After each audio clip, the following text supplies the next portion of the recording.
It begins in front of a tall electrical box marked with danger and electric shock warnings. The young man grips several exposed wires, his mind racing with the thought that if he were caught now, everything would end for him. At that moment, two men seize him as he struggles to break free, trying to avoid being dragged back. In that instant, he understands clearly that being captured there would mean the end of everything. With no hesitation, he chooses a desperate move. The protagonist forces the cables together, triggering a powerful short circuit. He accepts the cost of that decision, preferring to sacrifice himself rather than be taken again. A violent surge of energy erupts. All three are struck by the electric discharge, and even in that moment, the boy accepts the outcome without regret. But none of it truly matters. Inside his chest, a heart of resurrection continues to beat. Even with his body severely damaged, the young man rises again, holding on to the certainty that he will never truly disappear. This marks the beginning of the story of Resurrection Boy and the secret hidden within that strange organ. In this world, many different types of hearts exist, each carrying its own unique trait. This rare mutation affects only a small portion of people, granting them unusual abilities. Depending on the nature of the organ, a person can display powers that go far beyond normal human limits. Because of this, such individuals become known as heart mutants. Many people envy them, calling it a divine gift. But the truth is far from that. Hearing such ideas, the protagonist feels a bitter urge to laugh as he digs through a trash can. Looking at his own miserable condition, he blames that very power for the hardship of his life. Right now, survival matters more than anything. Hunger pushes him to the edge. While searching, he finds a discarded piece of bread and feels a sudden rush of joy at his luck. Even surrounded by filth, he eats quickly and without hesitation, convincing himself the food does not even smell bad. As he eats, a dog approaches him while he crouches beside the trash. Noticing the animal, he assumes it must be hungry as well and offers it a portion. The dog accepts and begins licking the young man's thin skeletal hand. Then, without warning, several more dogs appear and surround him. A strange sound reaches his ears. Fear takes hold, and he quickly hides behind a nearby wall, carefully peeking out as he wonders if those from the lab have found him. But what he sees is different. 3 street delinquents are gathered ahead, cornering a defenseless student. Realizing the situation, the protagonist relaxes slightly, understanding they are nothing more than local troublemakers. The group continues harassing the girl, acting as if she should already understand how the world works. From his position, the young man notices that she is holding a bag of pet food, which explains why she is there. Seeing the unfairness of it all, he decides to step in. He begins walking toward them. His presence draws their attention, and they turn toward him with confusion, questioning who this ragged figure is. The protagonist moves closer to one of them, making it clear that he is not just some homeless nobody. The bully is horrified when he sees the skeleton's face up close and begins screaming in fear. At that moment, the hero's arm turns into a very sharp bone blade. With the weapon in hand, he orders the delinquent to stay quiet and get out of there as quickly as possible. With that, the bullies run off in terror, shouting that they saw a ghost while the girl watches. The student, still lying on the ground, tries to stammer out a thank you for the unexpected help, but the skeleton turns toward her and points his finger in a very frightening way. The girl panics and shouts for the creature not to come any closer, telling it to stay far away, but he simply ignores her fear and picks up the bag of pet food that fell to the ground during the commotion. The student is completely confused by the strange creature's actions. Then she tells him that the pet food he took was meant for the street dogs. The skeleton eats a little and apologizes, saying he did not want to frighten the young woman. He then politely asks if he can have a little of the food, leaving the young woman in shock.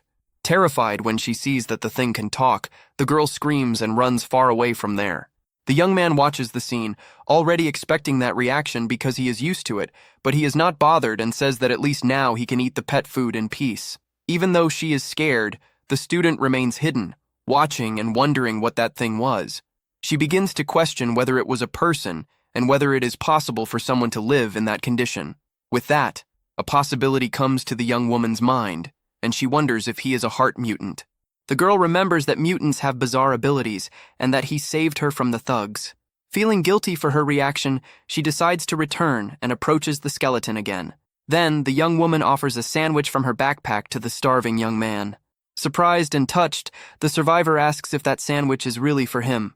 The girl confirms it and apologizes for running away earlier, and he thanks her as he takes the food. He holds the sandwich and thinks that this is the first time he has received food that looks like that. The boy takes a huge bite and remembers that he had only seen wrappers of that sandwich in the trash. As soon as he tastes the sandwich, he is overwhelmed and says the flavor is simply heavenly. He praises how fresh the vegetables, bread, and meat are and says he could die happy. Looking at the student petting the dogs, the protagonist thinks that she is an angel. After a while, the student gathers the courage and asks what she should call the skeleton. He then says that his name is Geo Kim and formally introduces himself to the young woman. With a smile, the girl says it is a pleasure and reveals that her name is Song Heiji. Then she asks how the young man ended up like that, and he explains that he is running from the lab. Frightened, Heiji asks about this lab and whether he is really being chased. Geo confirms it, saying that there is a research center that captures mutants and that they are trying to take him back. The student is shocked because she has heard rumors and asks what they would do to him in that place. The skeleton pauses and prepares to reveal the truth about his dark past. He explains that he was used in experiments and suffered for 10 years through tests and procedures. Heiji is horrified to learn about the cruelty he endured for an entire decade. Geo explains that all of this happened because of his resurrection heart, which regenerates him. Because of that unique ability, he survived everything, and that is why he ended up in that state. The girl looks at him with a serious and determined expression after hearing the painful story. The young man continues to lament his appearance and the suffering his power has brought him. Suddenly, the student stands up and invites him to go somewhere with her. Geo is confused when the young woman grabs his hand and pulls him along, saying it will be quick. He is completely stunned as he feels her hand holding his tightly. Even with his frightening appearance, a girl had the courage to hold his hand.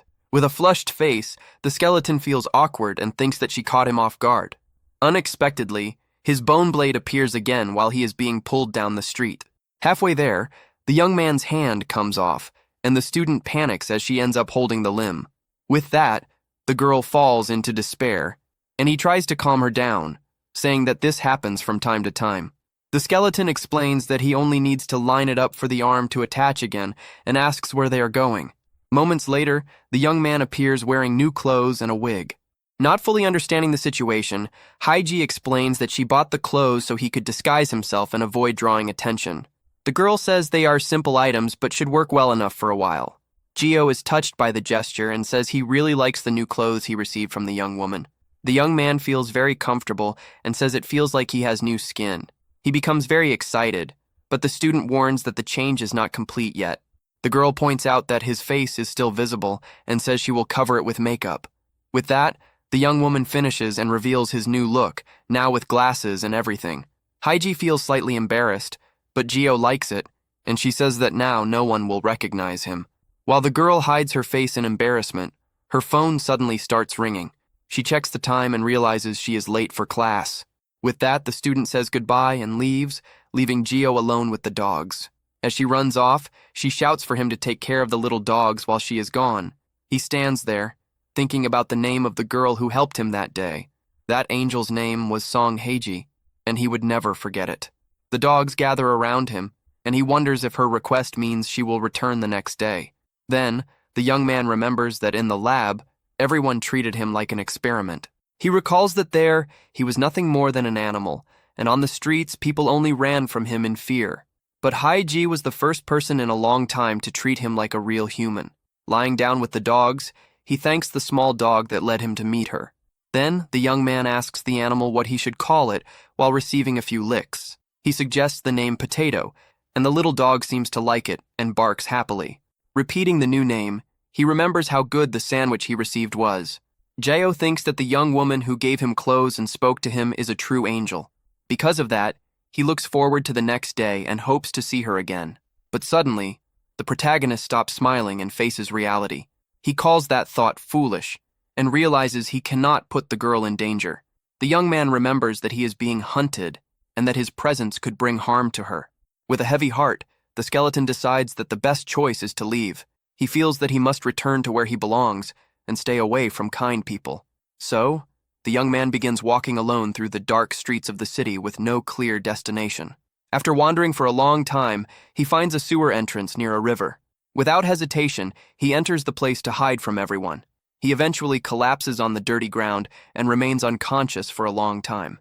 When he wakes up, the young man is startled to see that he is holding a rat by its tail. He gets up and thinks that he cannot just sleep anywhere, since he passed out from exhaustion.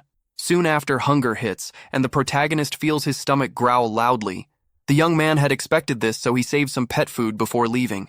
He decides to eat it while imagining the taste of the sandwich to trick himself. With that, he eats each piece as if it were part of a real meal and is surprised by the result. Suddenly, the protagonist hears a strange noise and becomes alert inside his hiding place. At that moment, the dog Potato jumps on him and snatches the food from his hand, leaving him desperate. He scolds the animal, saying the little dog should not eat that. But something feels off, and the skeleton becomes confused by the situation. Then, the young man realizes it is Potato and is shocked that it is there. He cannot understand how the dog managed to find him in such a distant place. Soon, the young man realizes that if the small dog is there, it means someone else must have come with it. At that moment, he hears Haiji's voice and is grateful that his skull face hides his joy. The student appears with a serious look and asks why he left without telling her. She says she almost could not find him, and that her happiness at seeing him again is clear. The girl explains that she followed the scent of the dogs, which is how she found the hideout. With that, she scolds him for putting himself in danger, and he apologizes for making her worry. The young man then admits that he was afraid of being a burden and chose to leave. With a smile, the young woman says she is very happy to have finally found him. She adds that even Potato was worried, and the little dog licks his face. Then the girl says they need to eat and shows several snacks she brought. Haiji explains that she bought all of it because he had only eaten one sandwich the day before. The student prepares a dessert by mixing milk with cookies and offers it to him. He is surprised by the mix, but the young woman assures him it tastes good. The young man feels a new sensation and thinks that yesterday's food was already amazing. With that, he tries the dessert with a small spoon and wonders about the taste. The flavor is so good that he begins to cry with emotion and says it is delicious. He gets so excited that he offers some to her, but she tells him to try the soda. Suddenly, as he drinks it, his arm starts to regenerate quickly. The student is shocked by what she sees, and he shows his arm healing right in front of her. His hand is still forming, and the girl watches closely, clearly frightened. She then asks if the healing is always this slow and if it will take days for him to recover. The young man corrects her, saying that at that speed, a full recovery would take years, leaving her stunned. He thinks that to speed it up, he would need to absorb a large amount of a certain liquid, but decides not to scare her. So, the young man changes the topic and says, "This is the method using food," and she asks what the other method is. The skeleton lies and says the other way only works in the lab and that eating already helps. The girl asks if the lab used to help him, and he explains that they would heal him for experiments. Because of that, they continue to chase him no matter where he hides. Hearing this, the student understands that this is why he ran away without saying anything. He confirms and says she does not need to be kind anymore, since being close to him is dangerous. The girl stands up, determined, and says they need to go to the police station right away. But the young man says the police would treat him like a monster and that he was almost targeted before. The girl tells him not to worry and reveals that her older sister works as a police officer. With that, she shares an important secret, saying that her sister also has a mutant heart, just like him. The skeleton is completely shocked and asks if he heard correctly that her relative is a mutant. At that moment, the young man stays silent, thinking about the unexpected information while looking down. The student then asks him to trust her, assuring him that the officer is a kind person. But the survivor still seems to be processing everything, his expression showing confusion. Seeing that the mood has become heavy, the girl decides to say goodbye to the animals and says she needs to leave early. Then she gives the little animals one last pet and says that the shelter should contact them soon. Little Potato makes a funny face and barks happily as if he understands the human's whole conversation. Alone with the animal, the protagonist thanks him for his help and pets the head of his new best friend. With a determined look, the young man tells himself that this time he will not run away like a coward. He smiles and promises the little dog that he will come back soon to visit and play again in that place. From afar, the student waves goodbye as the young man watches her walk away and disappear into the city horizon. Pulling up his hood, the young man thinks that after 3 years on the run, someone has finally reached out a hand to help him. He remembers his friend's smile and feels that having someone by his side is a very strange and new feeling. Walking down the street, the hero wonders if he can finally live in peace without having to remain a fugitive forever. But suddenly, Bright lights hit his face, and he stops in the middle of the road. With the violent impact, the skeleton's body is thrown far away, and his glasses fly off as he spins through the air. At that moment, the young man crashes hard onto the asphalt and lies on the ground without any sign of reaction. A huge henchman grabs the student and covers her mouth as she tries to scream for her friend. With that, several men in suits run toward the protagonist, and one of them is holding a baseball bat. At that moment, two henchmen take the chance and lift the young man's body while he is still dazed. In the background, a lighter is sparked, and a small flame lights up the scene, revealing a new figure. A scarred man lights a cigarette and says that he has finally found that pathetic scrap. The leader then orders them to take him, because he will pay for everything he put them through during the chase. The three black cars speed away, taking the captured protagonist to an unknown place, but through the rearview mirror, the skeleton can be seen being dragged by a rope around his neck. The young man gasps as he is dragged across the asphalt, and it becomes clear that two other bodies are being pulled along with him. With a face full of anger, the young man curses himself for being captured in such a humiliating way. He needs to stop them at any cost, so he starts digging his hands into the ground to try to slow the car. The protagonist screams that all of this is his fault, and his expression shows deep despair. He blames himself because even High-G was dragged into this mess, and now she is trapped inside the car. The friction against the asphalt is tearing apart his hands, but the young man refuses to stop fighting. The young man gasps and keeps being dragged down the road, but he still resists with all his strength. He feels powerless and realizes that with his useless ability, he cannot do anything to save them. Hopeless, the young man begins to beg for help, asking someone to please save him from this nightmare. Unexpectedly, several dogs appear out of nowhere and begin jumping toward the kidnappers' cars. The little dogs, including Potato, bite the rope hard, and the protagonist is shocked by their loyalty. With that, the animals unite and pull the young man's body back, trying to slow the vehicle and save him. With the combined strength of the animals, the rope finally breaks, and the young man is left behind on the asphalt. Noticing this, the driver brakes hard, making the tires skid across the road. The car comes to a full stop, and the protagonist lies on the ground, surrounded by his four-legged companions. The dogs bark and growl, protecting the young man's injured body as he lies badly hurt. Inside the vehicle, one of the kidnappers gets angry and curses when he sees the animals ruining everything. With that, the men in suits step out of the car and prepare to face the pack of furious dogs. One of the henchmen mocks them, asking if the mutts have gone crazy as they keep growling. The skeleton on the ground starts losing consciousness and tries to shout for his friends to stop. Losing patience, the attackers begin striking the small dogs with baseball bats without mercy. With great effort, the young man tries to stand, unable to watch the animals fight for him. He clenches his fist and focuses, knowing he has to do something to help them.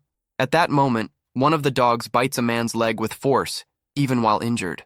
The protagonist gets an idea and remembers that he needs a certain liquid to regenerate faster.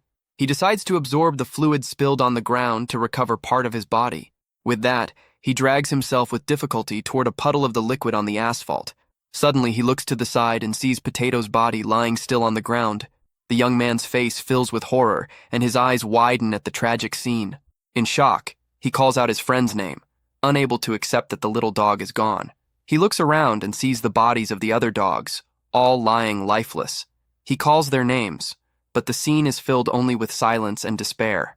At that moment, he remembers the 10 years he spent trapped in that lab. He lived in chains and endured countless cruel experiments at the hands of the scientists. Every day they gave him a red substance and took parts from his body in a nightmare he could not escape. The routine never changed, and because of his power, he could not even choose when it would end.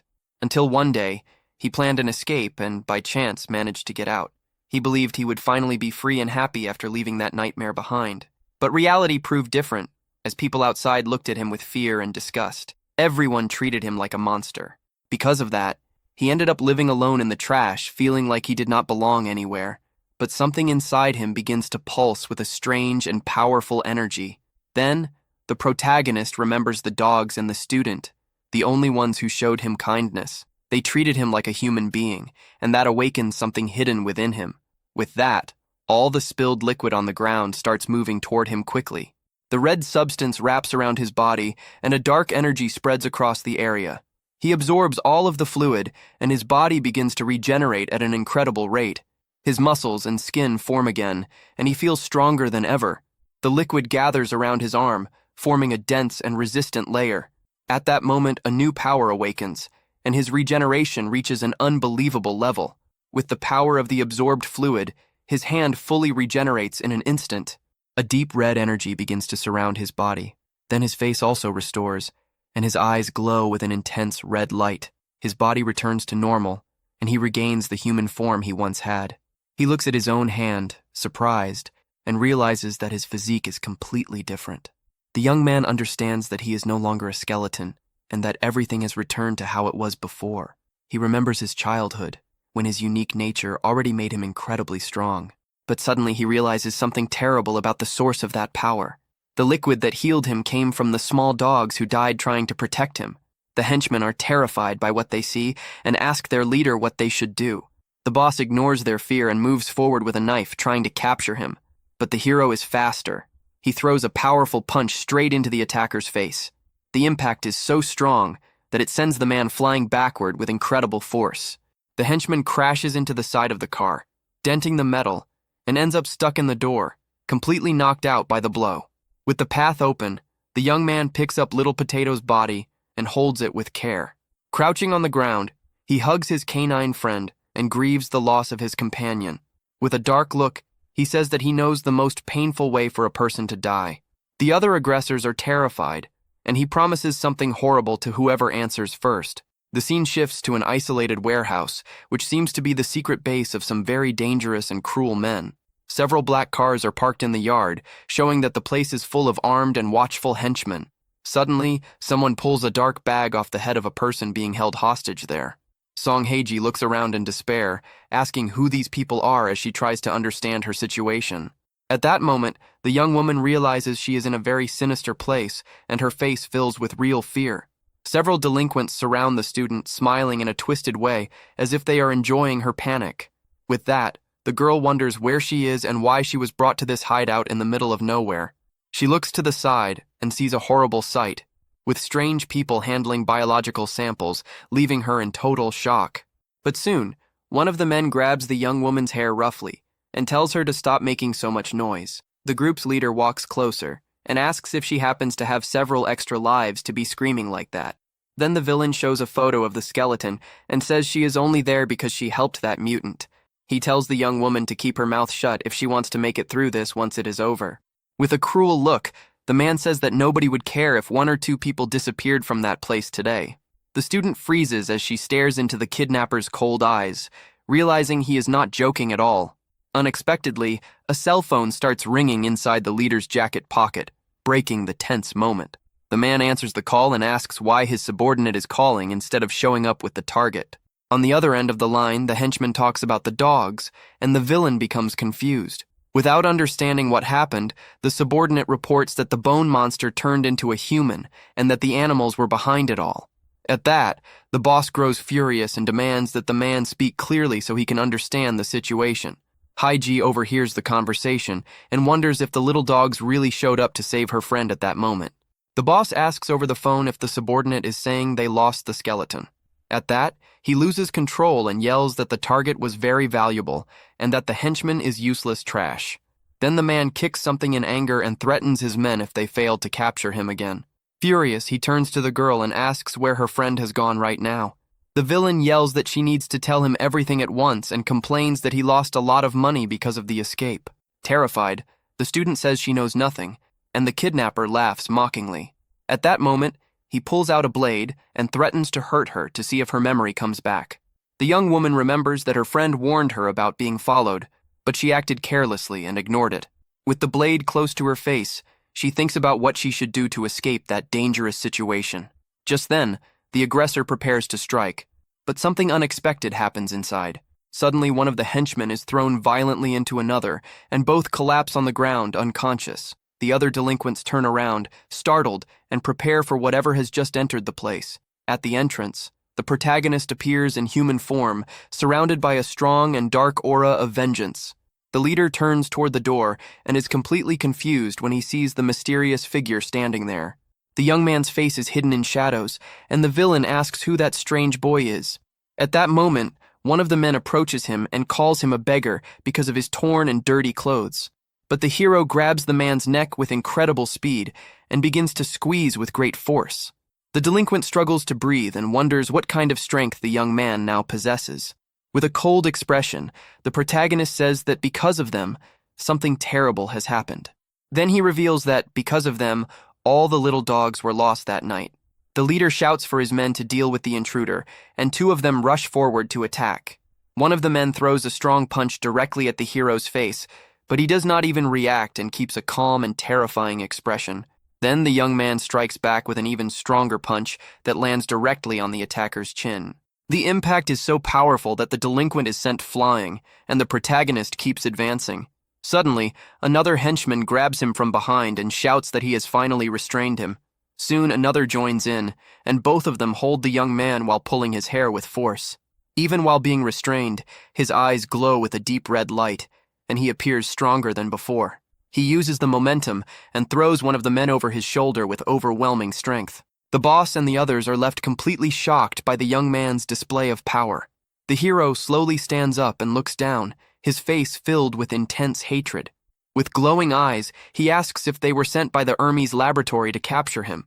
The student watches in disbelief, her expression changing completely as she sees what is happening. Then she realizes that the boy is Geo and is stunned by his new human form. The boss understands everything as well and yells that the boy was the skeleton all along. He remembers the warning that he might not recognize him if he fully regenerated. Suddenly, the leader pulls out a weapon and shoots the protagonist in the back, and the young man feels the impact. The villain thanks him for coming back on his own and points the weapon at the young man's injured body. With that, he orders his men to grab all the weapons they received as payment for the job. The henchmen obey, and they all begin firing at the hero without any mercy.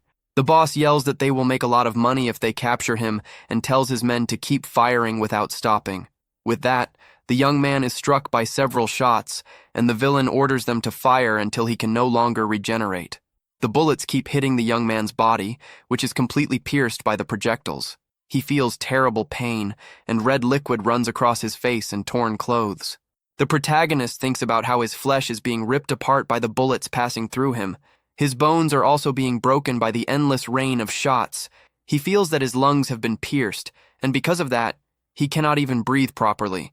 Seeing the scene, the student falls into despair and screams for them to stop their cruelty. After so many shots, the hero's body finally falls to the ground, and the men celebrate his collapse. The young man lies there, covered in wounds, and it seems that he has finally been defeated by them. But suddenly, his hand begins to move, and he touches the pool of red liquid around him. With that, the red liquid on the floor starts being absorbed back into the young man's body. The red liquid from the defeated henchman on the ground flows toward the protagonist to heal him.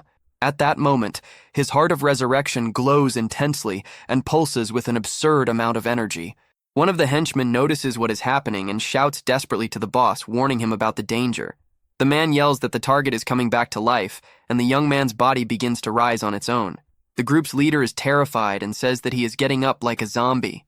The red liquid moves around his body and starts healing all the wounds from the shots. Desperate, the villain orders the men to fire again and asks if they are just going to stand there watching. He feels each bullet entering his body, but this time his expression is very different. Even while taking shots to the head, he thinks about how the bullets are tearing him apart completely. But even with so many injuries, his body keeps recovering in a bizarre way. But the young man realizes that the pain is not as strong as he first thought it would be. This is because he has gone through much worse things in his dark past. He then remembers when he was a child and endured every kind of torment inside the laboratory. The boy was crushed by giant presses and used in cruel and inhuman tests again and again. Because of that, the protagonist states that the experiments in that place were far more painful. Back in the present, he lands a powerful punch on the face of one of the nearby delinquents. The blow is so strong that the man is thrown far away with incredible force. With a hateful glare, the hero says that something like firearms means nothing to him now. He claims he can take this all day, and the aggressor is left with a badly bruised face. The other henchmen are terrified as they watch the young man move with superhuman ability. Then the protagonist strikes another henchman with a devastating, fast, and precise blow. The man tries to defend himself, but the force is too great, and he feels the impact directly. At that moment, the delinquent is sent flying and crashes into a metal tank. The hero thinks about what is driving him to madness. What angers him the most is remembering the little dogs who sacrificed themselves trying to protect him. Then he unleashes his fury and begins attacking all his enemies with overwhelming and deadly speed. The image of little Potato smiling appears in his mind, fueling his rage even more. He continues fighting, thinking about how he failed to protect his only true friends. Seeing the chaos, the boss grabs the student and tries to escape, shouting for the young man not to come any closer. With that, he threatens to shoot the student if the young man advances. But the hero ignores the threat and lands a devastating punch directly on the kidnapper's face. The blow connects cleanly, and the villain feels the full force of the brutal impact. With a face filled with hatred, the young man shows he will show no mercy. He says that he will never see his friends again, and throws the villain away with a final punch. The man's body is launched and crashes into a metal tank, denting it from the impact. The leader lies there, his face completely bruised after the beating. He looks at the protagonist in deep fear and realizes the danger he is in. Terrified, the aggressor begs to be spared and promises to do anything. But the young man stares at him with cold eyes and says it is too late for forgiveness. He then delivers a powerful kick to the villain's head, who screams in pain from the hit. The impact is so strong that the ground cracks, and the man tastes blood in his mouth. The hero continues, landing another punch with all his strength on the enemy's face. Without stopping, he unleashes a series of fast and brutal blows on the kidnapper's body. The speed is so high that the man cannot react in time to defend himself. After the assault, the villain's face is completely disfigured, and the young man observes the result without emotion. Red liquid drips from the protagonist's injured hand after so many strikes. He stands over the defeated body of the boss, who no longer moves on the dirty floor. The scene pulls back, revealing all the henchmen down, and the warehouse in total chaos. The young man takes a deep breath, and vapor leaves his mouth, showing that the fight is finally over. With the battle finished, the student calls his name, her voice slightly shaken but relieved. The young man begins walking toward her, his bare feet touching the dirty warehouse floor. He keeps moving closer, and the girl watches him with concern on her face. He stops in front of her as she remains seated on the ground, looking at him without knowing what to say. The young woman asks if he is okay, remembering that he was shot many times before falling. Suddenly, the hero drops to his knees and hugs her tightly, surprising her with the sudden action. With tears in his eyes, the young man feels relief, knowing that his friend is safe. Haiji says she is glad he is alive, and hugs him back in that moment. He then admits in a sad voice that the dogs died to save him from that cowardly attack. The young man says he was terrified that she might get hurt in the middle of all that chaos too. Because of that, he repeats that he is so glad she is alive, and the hug becomes even tighter. Confused, the girl wonders why he is thanking her in such a painful and strange moment. With her hand on his chest, she can feel how shaken her friend is by everything that happened. The student says she should be the one thanking him for saving her life in that place. At the scene, the police arrive, and the detective shouts for the officers to take the suspects to the station immediately. At that moment, one of the henchmen who survived the fight is handcuffed by an officer as he lowers his head in defeat. The warehouse is full of criminals, and the investigators wonder how so much destruction happened in an internal conflict. From a distance, the pair watches the police cars move, and the girl wonders if they should not be investigated too. But the young woman explains that her sister told them to stay away because things become complicated when mutants are involved. So they decide to leave and let the older woman handle the whole mess beneath the full moon. Unexpectedly, the student starts crying loudly because of the tragedy she has just seen. The young man cannot hold it back either, and begins to sob while hiding his face in his hands, overwhelmed by deep sadness. He looks at the little dogs lying on the ground and apologizes for not being able to protect his small friends. The hero remembers the name of each animal who gave their lives for him and feels a huge emptiness in his heart. With that, the young woman hugs one of the pets and says it is all her fault, since the little animals only wanted to save her from the bad guys. She regrets not taking better care of them and cries, thinking that those brief moments of affection had become everything to the dogs. At that, the protagonist bites his own finger hard and says, it is not her fault, because the animals died for him. The student is shocked and asks what her friend is doing when she sees the wound he made on himself, but the young man explains that he can heal with blood and wonders if his special fluid could bring his friends back. With a determined look, he lets the red liquid drip onto the animal's body, hoping for a miracle. The young man focuses all his will on that strange plan, hoping his mutant nature can do the impossible. Even in pain, he keeps injuring his own hand and wonders why the regeneration is happening so quickly now. He bites even harder as the red liquid flows, and the hero seems to completely ignore the physical pain he is feeling. Seeing his sacrifice, his friend grabs his arm and asks him to stop, saying the little dogs would be even sadder to see that. With a sad face, he wonders if the dogs do not hate him for dying because of him. But his friend holds his hand and explains how much the little animals truly loved him. She says that at first they were very skittish and did not like people, but with him it was different. The young man is surprised and wonders if they really were wary of all humans. The young woman confirms it, saying they had many scars from abuse and bad memories. While petting one of the pets, he admits he had no idea because he thought they were simply gentle.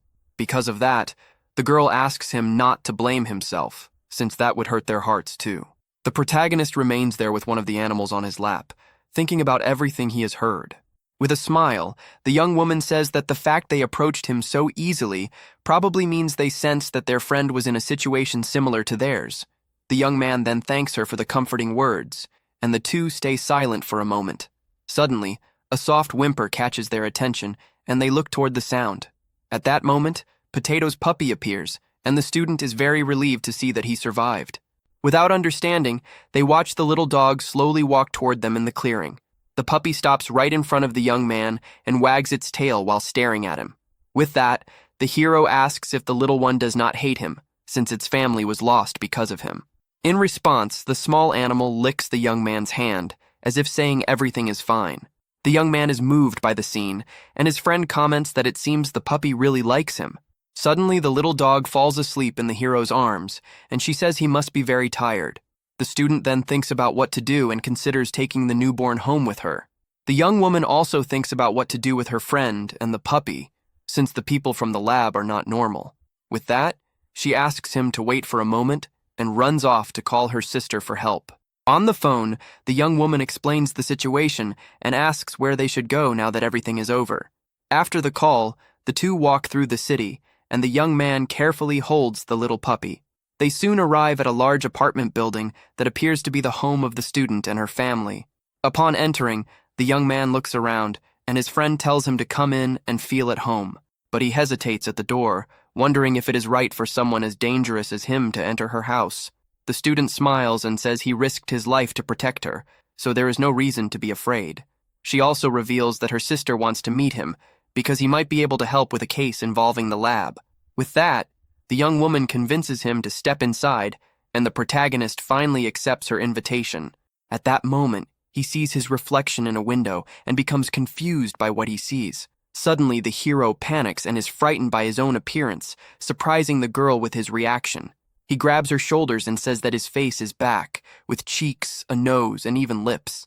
The young man explains that he did not realize it before, since his face had not regenerated since his childhood in the lab. With his hands against the glass, he looks at himself and understands that he is finally seeing his true appearance. Shocked by the story, the young woman drinks some water and says something has been bothering her for a while. She then asks his age, because now that he is regenerated, he does not look old at all. The young man becomes thoughtful and says it has been so long that he never even thought about his age. He remembers entering the lab at 7 years old and escaping 3 years after several yearly tests.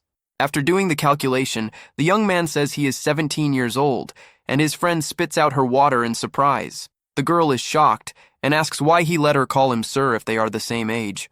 With a shy expression, the young man explains that he was just happy she treated him like a human being. The student is left speechless after hearing such a sincere and sad answer. At that moment, she thinks the situation is a bit pitiful, but at the same time finds his attitude very endearing. So the young woman suggests they call each other by their names and invites him to eat after taking a shower. Meanwhile, the little puppy takes the chance to devour its bowl of food with great excitement. At the table, the protagonist, now wearing clean clothes, prepares for his first proper meal. With wide eyes, he tastes the food and says that everything is warm and delicious. His friend feels embarrassed and says it is just a simple dish, apologizing for not being a good cook. But the young man insists, saying that this is the best food he has ever eaten in his entire life. The young woman then explains that her sister had something unexpected come up and will not be able to meet them today as planned. With the plates completely empty, it is clear how hungry the young man was and how much he enjoyed the dinner. Because of that, she points to the couch and says he can sleep there tonight to rest. She hands him a blanket and he feels a bit awkward, but thanks her for the hospitality. With a smile, the student says goodbye and mentions she is going to her room to do her homework. The bedroom door closes and the young man is left alone in the living room for the first time. Holding the blanket, he looks around, still adjusting to his new reality. His eyes take in every detail of the house, and he is amazed by how normal everything feels. The hero is surprised when he sees the television and wonders how it can be so large and thin. Looking at the flowers in a vase, he thinks about how different this place is from the cold and lifeless laboratory. He lies down on the couch and is surprised by how comfortable it is, much softer than the bed he had in the lab. Meanwhile, the little dog drinks some water but ends up throwing up a bit of the food he ate earlier. The puppy seems very sick, and the protagonist turns around, startled by the scene. At that moment, the hero realizes something is wrong and looks at his little friend with a shocked expression. The small animal keeps vomiting and appears weak and fragile. Desperate, the young man calls out the puppy's name, his face full of worry. With that, he runs toward the puppy, trying to help during that tense moment. The young man stops in front of him, but the little one just looks back with a confused expression, not understanding what is happening. Suddenly, the puppy seems completely fine and simply tilts its head to the side. The hero then realizes it was nothing serious and feels relieved, thinking it was just a false alarm. Later, the two lie down on the couch, and the puppy snuggles close to him in a very cute way. With the puppy resting on his shoulder, he thinks about how warm and comfortable this place is for sleeping peacefully. Smiling, the young man asks his new companion if he is also enjoying their new safe home. Then he starts thinking of a name, and since the father was Potato, he suggests the name French Fry. The hero decides to call him Fry, and the little one seems to like the name as he gets patted. With that, he finally understands what happiness is and falls asleep feeling warmth in his heart. His memories of that day pass through his mind, and he remembers the meal he had earlier. He also recalls the warm shower he was able to take for the first time in a long time. The memory of washing with warm water fills him with happiness and gratitude for that peaceful moment.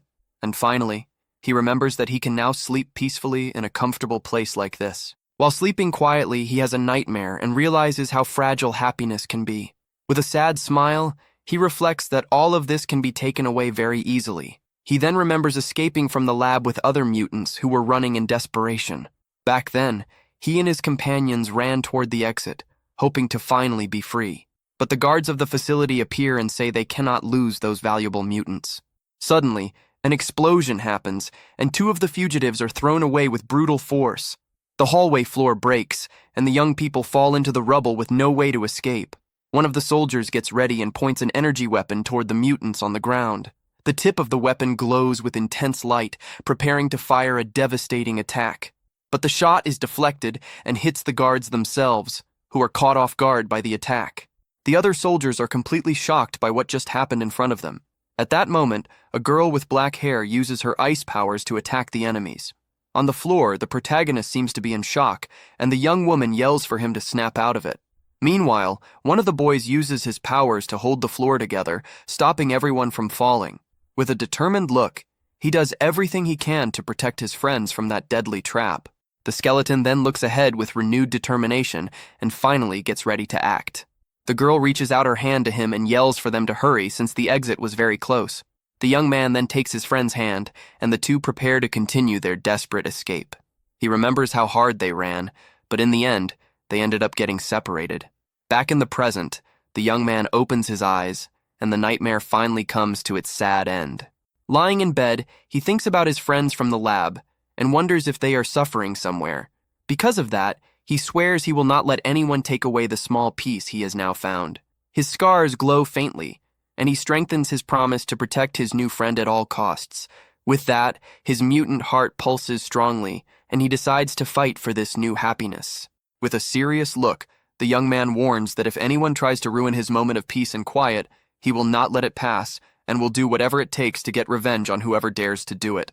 The next day, a desperate scream echoes through the city, catching the attention of everyone nearby. Someone is running quickly through the streets, and their hurried footsteps show that something very serious has happened. At that moment, the protagonist is seen running and shouting the name of his little puppy, Fry. With tears in his eyes, the young man yells in despair and asks where his only friend has gone. The student announces that she is leaving for school, and the young man becomes curious when he hears such an unfamiliar word. At that moment, the girl explains that her sister only returns at night and asks him to take good care of the house during the day. Then the young woman says goodbye, and the hero thinks that this school thing must be a lot of fun. Suddenly, she notices that little French Fry is whimpering and scratching the wall with great excitement. With that, the two watch the little animal's strange behavior as he keeps making noise in the corner. Curious, the student asks if the pet wants to go outside, and the young man notices that the animal does not seem sick, only bored. So the protagonist decides that he is going to take his little companion out for a walk on the street right away. Even so, his friend becomes concerned and asks if the dangerous men are not still after him out there. With a smile, the young man says, everything is fine because no one will recognize his new human face. Relieved, the young woman agrees and feels calmer, believing the hero is safe now. At that moment, the girl points to the drawer where the leash is and gives him the door code so he can go out. Once outside, the young man struggles to control the little animal, who starts jumping and barking non-stop in the street. With great difficulty, he tries to hold the pet and realizes that walking a dog is not simple at all. Watching little Fry struggle, he wonders if the collar is making his friend uncomfortable. The hero grows worried when he hears the animal whining and becomes afraid that he tightened the leash too much. At that moment, he covers his face and remembers when he was held in heavy chains. In a flashback, the boy recalls the suffering in the lab, where he received painful shocks while restrained. Because of that trauma, he starts thinking that others might not like the animal and gets lost in thought. Then the protagonist lets go of the leash and apologizes to the little one, who disappears instantly from sight. Suddenly, the young man is in total shock and realizes that little French Fry has run away in the street. The hero shouts the animal's name in desperation as he runs through the streets, hoping to find him quickly. Tears fall from his face as he wonders where his only companion has gone. The journey of the resurrected boy continues, now with the disappearance of the pet that changed his world. He runs past several people on the sidewalk and begs for the pet to answer his call. At that moment, the young man starts searching through trash cans and looking into every dark corner, his heart beating fast. He kneels to check under abandoned debris but finds only a few frightened mice. Desperate, the young man looks behind a large dumpster and keeps searching through the unfamiliar neighborhood. Soon he sits on the ground and begins to cry, wondering how he will find the puppy in such a big place. Lost in his thoughts, he imagines the worst and is terrified by the idea of the pet being hit by a truck. His fear grows even more when he thinks that cruel people might capture and hurt his little friend. The young man cries deeply and blames himself for losing the pet just one day after promising to protect him. Suddenly, he stops in an alley and sees a building in the distance that looks like the school his friend mentioned earlier. Looking toward the field, he sees some students playing and finally spots the little dog hidden among the bushes. Little Fry calmly licks his paw in the middle of the plants, unaware of the worry he caused. The protagonist immediately runs at full speed toward the bushes, wondering if the pet followed the girl's scent. Unexpectedly, a man passing by becomes confused and looks to the side, trying to understand what is happening. The young man rushes past him so fast that the man tries to grab him, but cannot even touch his clothes. The instructor is left in shock, wondering how someone can move that quickly as he watches the blur pass by. The hero continues his desperate run, and the man calls out for him to stop, but his only focus is rescuing his pet. Meanwhile, the students continue their soccer game, unaware that a powerful mutant has entered the area. The courtyard remains lively and calm, with students enjoying themselves. In the bleachers, some sit and chat casually about daily topics. Hidden behind a tree, the hero observes the place carefully to avoid being noticed. At that moment, he focuses on a specific group, paying attention to their conversation. Soon, the students begin talking about the origin of mutants and whether the rumors about the lab are real. One of the boys shows on his phone that the reward for capturing a mutant can reach up to 1 billion won. Hearing that amount, the protagonist realizes how people outside see his kind only as a product. With that, the young man decides he needs to find the puppy quickly and leave before something bad happens. Meanwhile, little Fry runs happily across the courtyard, unaware of the danger surrounding him. In another part of the school, some girls are recording a dance challenge to post on their social media with great excitement. After finishing the video, they check the result and praise each other's looks while laughing and smiling. Then the group's leader looks at her phone, very proud of the outcome, while her friends keep giving exaggerated compliments. Suddenly, the little animal appears, running toward them and surprising the girls with its cute presence. Charmed, they pick up the pet and begin showering it with affection because it is so small and adorable. With that, the students decide to take a picture with their new friend to post on their stories and gain many views that afternoon. But when they look at the photo, they notice a dark figure standing right behind them and scream in fear. Terrified, the young women accuse the hero of being a strange stalker who was secretly taking pictures of them. Embarrassed, the young man steps out from behind the tree and apologizes, explaining that he was only searching for his pet. With a shy expression, he says he did not mean to scare anyone and just wants his puppy back. At that moment, the girl's attitude changes, and they begin to blush when they realize that the puppy's owner is actually very handsome. Then they look at his clothes and assume he must be a new student, since they have never seen him before. The young man asks if he interrupted their recording, and the group's leader asks if he wants to appear in the video as well. The other girls giggle and say he is very cute, but the hero insists that he cannot be in any videos. Ignoring that, the girl holds out her phone and asks for his social media so they can follow each other. Holding the puppy, she says she will tag him in the post while her friends watch closely. The girls whisper among themselves that it is the first time she has asked for someone's contact and comment on how handsome he looks. At that moment, the hero becomes confused, not understanding what a photo app is, and they mention that her account is very popular there. With a sly look, the young woman thinks the new boy is attractive, and that his shy behavior makes him even more interesting. But the protagonist steps back and admits that he does not have any kind of social media, leaving the girls surprised. The group's leader freezes and wonders if she heard him correctly. Then the young man bows and thanks her for the invitation, but says he must refuse and apologizes for the trouble. Her friends are shocked and comment that they cannot believe the most popular girl in school was just rejected. With that, the young woman becomes angry and thinks the hero is pretending, as it seems impossible for someone not to want her contact. Suddenly, the young man takes Little Fry back and says he is taking the pet home, while the student burns with anger inside. He hugs the puppy and apologizes for letting him get lost, promising it will not happen again. But in the distance, a red-haired delinquent watches everything and is filled with rage at the scene unfolding in the courtyard. The bully's friends are also watching and wonder who that strange guy talking to their boss's girlfriend is. With that, one of the boys asks if that is not his girl, and the guy confirms it with a very dark and heavy stare. The hero keeps petting the little animal, not realizing that the group of troublemakers is watching his every move. The villain grits his teeth in fury and thinks the protagonist is flirting with his girlfriend right in front of him. Because of that, the delinquent asks one of his friends for the ball, and the boy does not understand why he suddenly wants it. But the bully ignores him and prepares to kick with all his strength while his friend shouts in panic at the scene. The kick is so strong that the ball bends from the absurd force of the blow. With that, the object flies toward the target, and the aggressor says he does not care at all about the consequences. Then the ball heads straight for the protagonist, who is holding Little Fry, and he is caught off guard by the sudden attack. But instead of dodging, he stops the object with his face and stares at the enemy with a very cold and threatening look. His serious expression shows that he will not let that cowardly and unprovoked attack pass.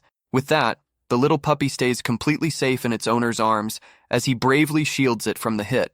The impact is so strong that it throws dust into the air, but the hero does not even move from where he stands, and the girls are shocked by the scene.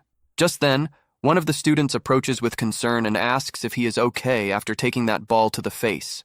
But suddenly, red liquid starts dripping onto the ground, and the young woman screams in fear when she sees his injury. The aggressor walks over, pretending to care, and says it was an accident because he did not mean to hit anyone with the ball. With a fake smile, he apologizes for the mistake, and his girlfriend asks if the young man was badly hurt by the hit. Then the bully tells the young man to be more careful next time, and the hero only stares at him in silence for a moment.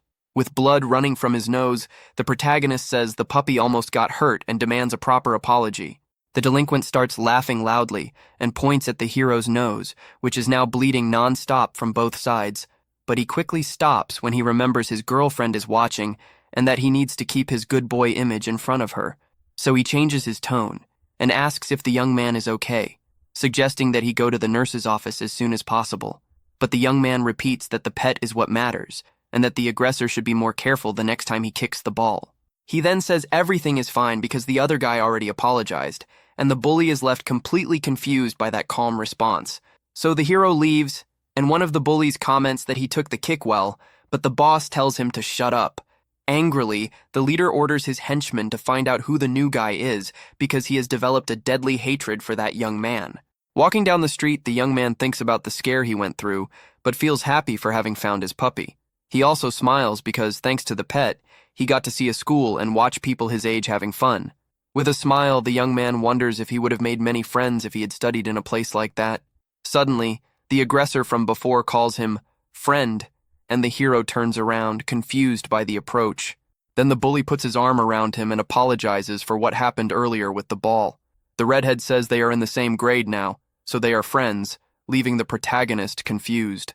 At that moment, the aggressor offers to buy him a snack as an apology, and the young man does not understand what he means. But when he hears the word bread, his eyes light up, as he has never eaten something like that before. He asks if he is serious, and the bully leads him away, saying he knows a place nearby with delicious bread. Then the young man asks if there will be something for Fry to eat, and the aggressor promises to buy whatever he wants. The redhead thinks the young man must have been hungry after trying to act cool in front of the girls earlier. Suddenly, the bully stretches his foot in front of him, trying to trip him.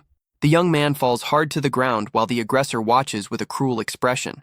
On the ground, he notices other guys and realizes he has fallen into a trap while trying to protect the little animal. One of the henchmen mocks him for believing the free snack story so easily. The others laugh and wonder if the new guy is foolish for trusting such a lie. The boss says he will give him a knuckle sandwich, and several other beaten students can be seen nearby. Surrounded on all sides, the protagonist faces the gang, and the leader insults him, calling him weak. The gang leader grows annoyed and asks why the new guy is causing trouble there.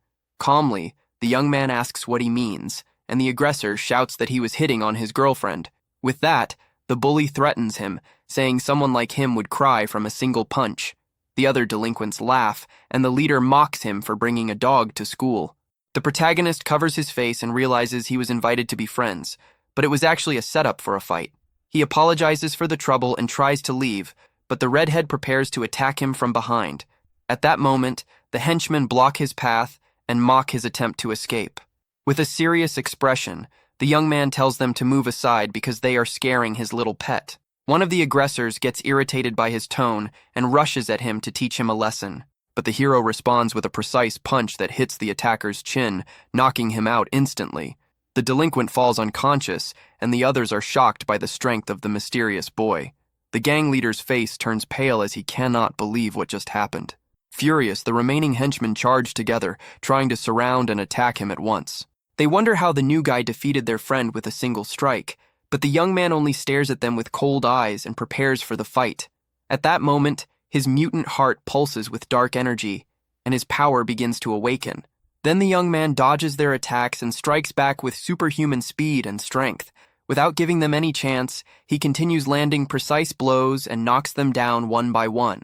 With a final punch, he hits the leader's face, who cannot react in time. Then the hero finishes the fight by throwing the gang leader over his shoulder with great force.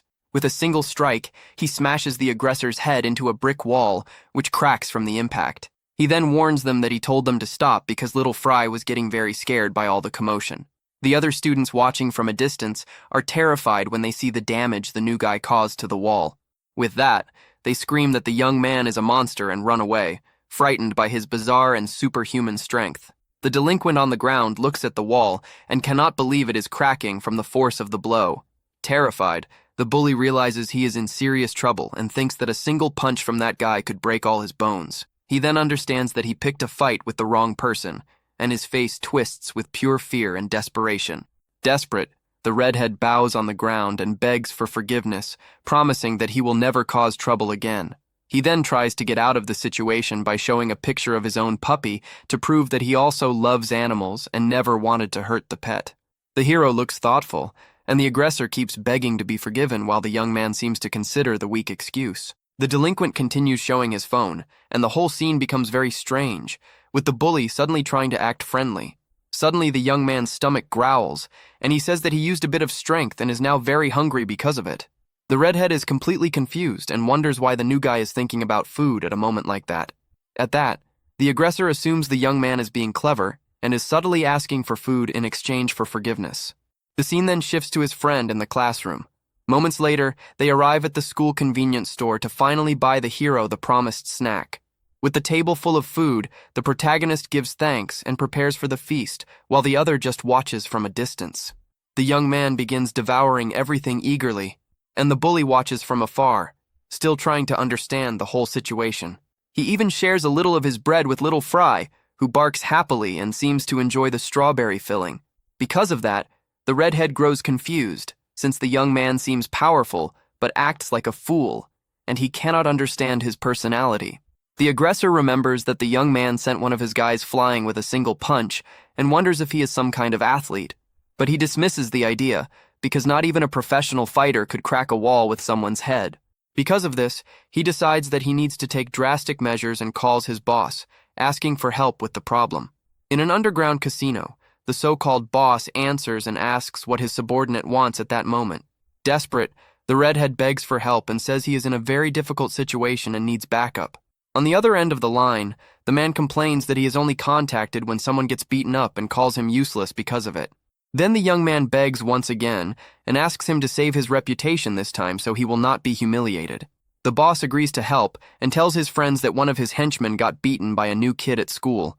He mocks the situation but says he is bored and will stop by to see what is happening. The bully feels relieved and thanks him, promising that he will have the target ready by the time the backup arrives. With a malicious smile, the redhead ends the call and swears that the transfer student will regret ever being born. Suddenly, the hero offers one of his snacks to the aggressor, who is surprised by the unexpected gesture. The young man says he feels bad eating everything alone, and the other refuses, saying he can have it all. With that, the bully gives all the snacks to him and says he can keep the drinks and everything else he bought. The young man is happy and shares the food with his puppy, while the redhead wonders how someone so strong can be so naive. He watches the young man feeding his pet and notices something strange on his hand, which now seems healed. Then the aggressor remembers that he punched the wall, but now his hand is perfectly fine, as if nothing had happened. He starts putting the pieces together and realizes that the young man has superhuman strength and extremely fast regeneration. Remembering a video, the redhead recalls that heart mutants can have different abilities depending on their type. Suddenly he is startled by the possibility and asks if the young man is a mutant, but the puppy ends up throwing up everything. The protagonist panics and denies the accusation, but the aggressor is convinced that he really is a mutant. With that, the bully is left stunned, since it is the first time he has seen a being like that in real life, and he looks completely normal. He then remembers that heart mutants are dangerous, and becomes afraid of what might happen to him now. The redhead thinks his boss will get beaten for nothing if he comes to the school, and the man starts yelling from the other side of the line. On the phone, he warns his subordinate that the young man beside him is a very dangerous and powerful mutant. The aggressor says the situation is serious and that they should cancel the plan, but the boss has a different idea.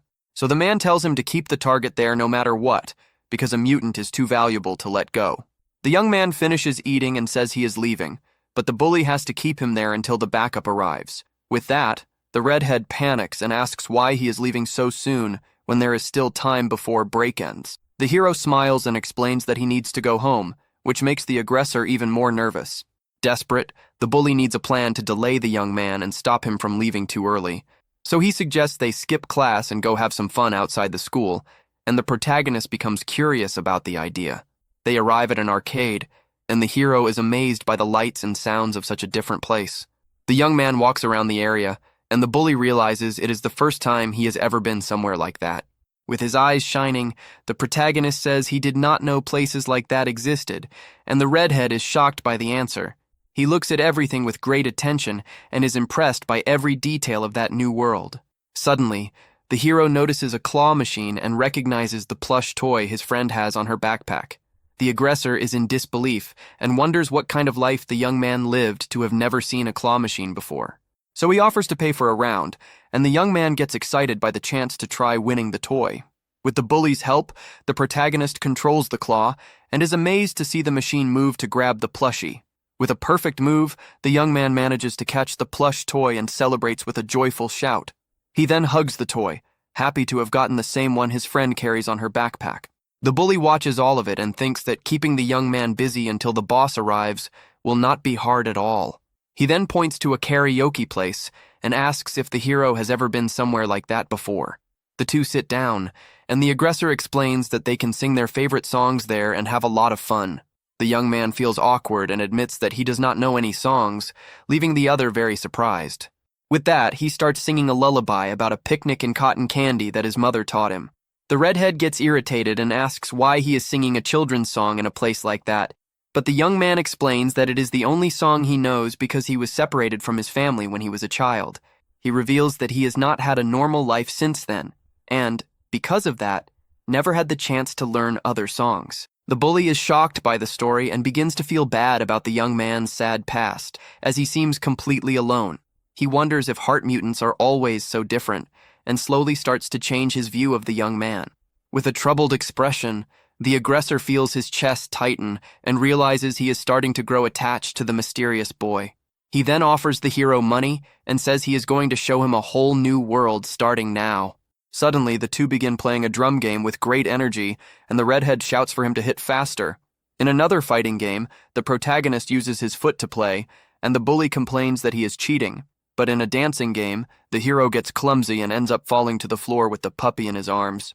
The aggressor laughs at his friend's clumsiness, and the two enjoy themselves together, passing the time in the lively arcade. Outside, the two are breathing heavily, and the redhead comments that they played like crazy in there. The protagonist agrees and says it was the first time he had ever had that much fun, and the bully happily drinks some water. At that moment, the redhead notices something strange and suddenly stops what he is doing while gripping the bottle tightly. With a nervous smile, he looks at his phone and wonders who could be calling at such a bad time. But when he answers, he gets yelled at by his boss, who tells him to pick up faster next time. Then the delinquent remembers that he was supposed to keep the young man there so his boss could come teach him a lesson. At that moment, the young man looks at the pictures they took together and realizes that he acted like a complete fool during their outing. He sees the picture of the two of them making funny poses and notices that he ended up forming a real bond with his target. Meanwhile, the protagonist keeps playing with his little pet, unaware of the betrayal being prepared. The scene shifts to a dark alley where the gang of criminals waits impatiently for the arrival of the young mutant and his pet. Filled with fear, the redhead bows before the leader and apologizes over and over for failing his mission earlier that day. But the boss becomes furious and asks if his subordinate is trying to play games with him in that place. At that moment, the aggressor starts sweating and realizes that his change of heart is not only because of his new human friend. He looks at the hero sitting with the puppy and understands that the little creature is the only family the young man has. With his face in his hands, the delinquent feels terrible and says that the whole situation is just too sad. Then he shows a picture of his own pet and says he understands the pain of losing a loyal companion. Crying, he sits next to the protagonist and regrets almost letting his friends harm the puppy. At that moment, he decides that he needs to protect the animal from any danger that might come. With that, the young man prepares to stand against his gang, but he quickly realizes that the leader has already lost all patience with him. Suddenly, the boss lands a heavy punch on the redhead's face, throwing him aside with great force. Lying on the ground, the subordinate trembles in pain as the villain approaches to continue the beating. The man grabs him by the hair and calls out his name, making it clear that the punishment is far from over.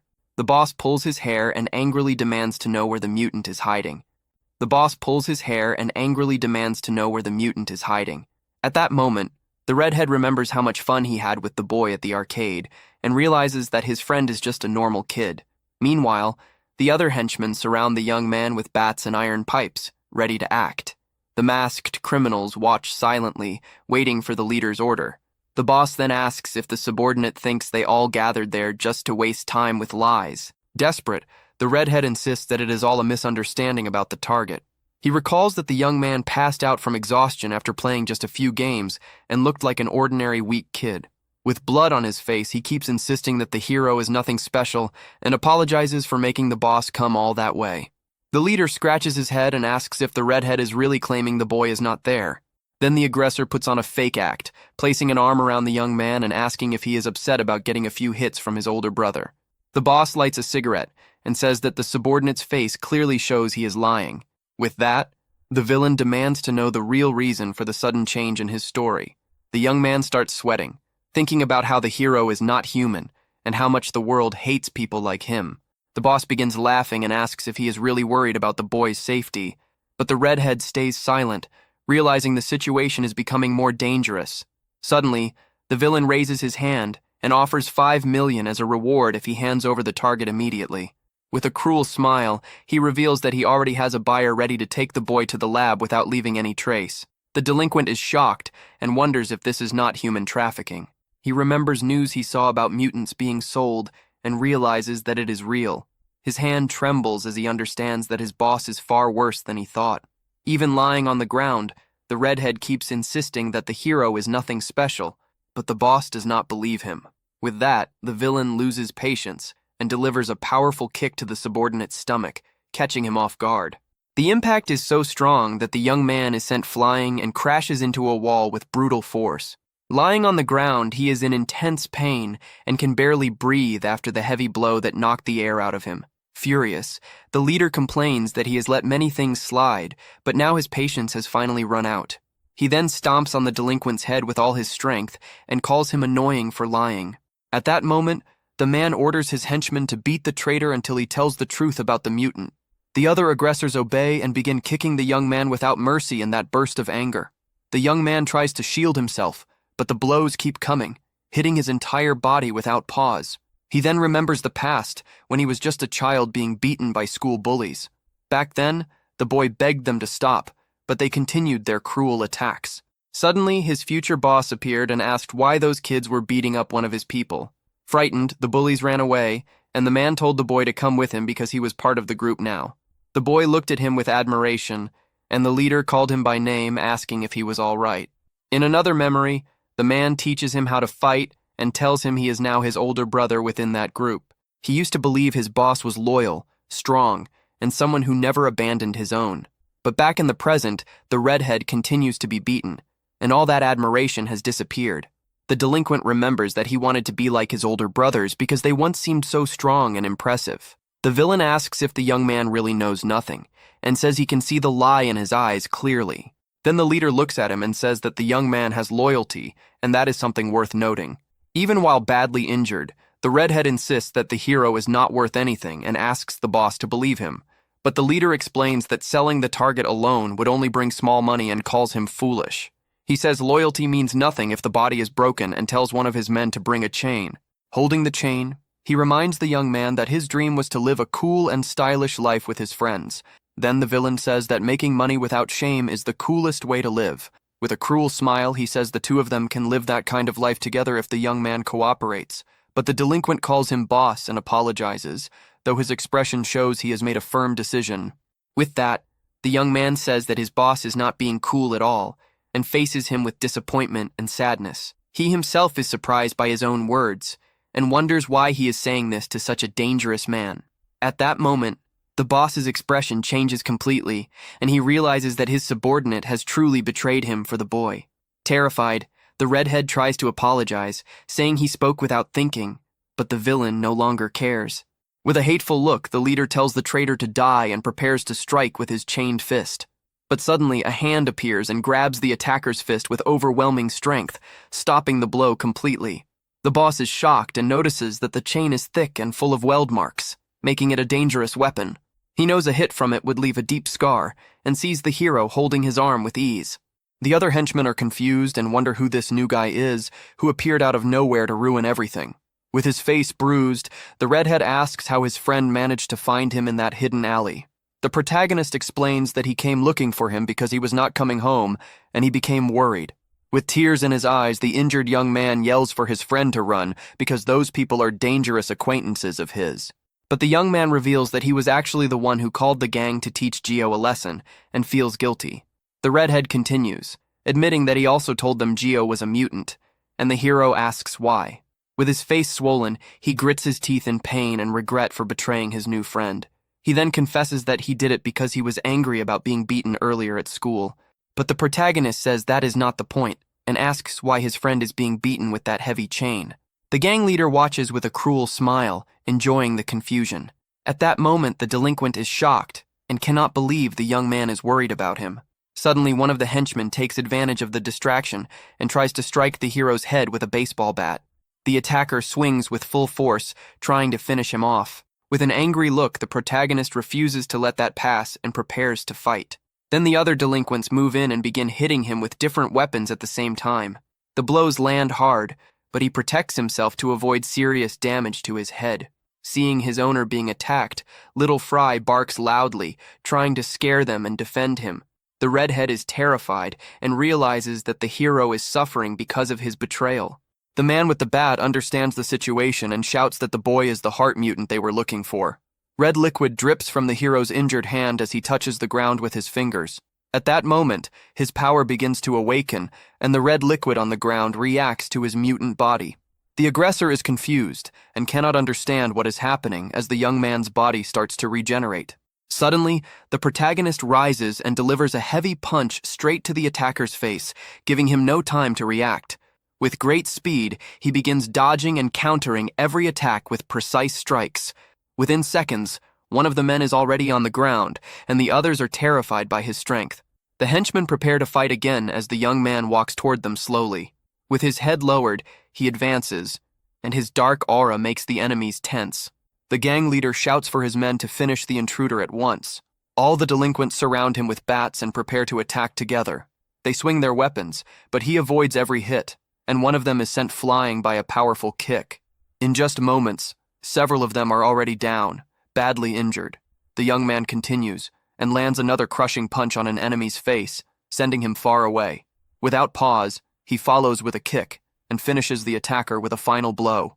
With a cold expression, the protagonist shows that he will show no mercy to those who attacked him. At that moment, one of the masked men tries to strike him with a bat, but he reacts quickly. The hero narrowly avoids the attack, and red liquid splashes, showing how close the hit was. He then uses the enemy's movement against him and counters with an even stronger and more precise strike.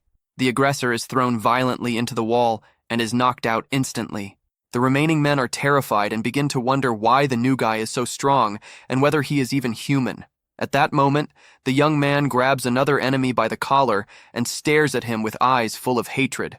Desperate, the boss pulls out a sharp object and tells the others to do the same to finish the young man. Then the villain rushes forward and strikes the protagonist with a cheap blow to his side. With a cruel smile, he asks if it hurt and mocks the injury as the young man feels the impact.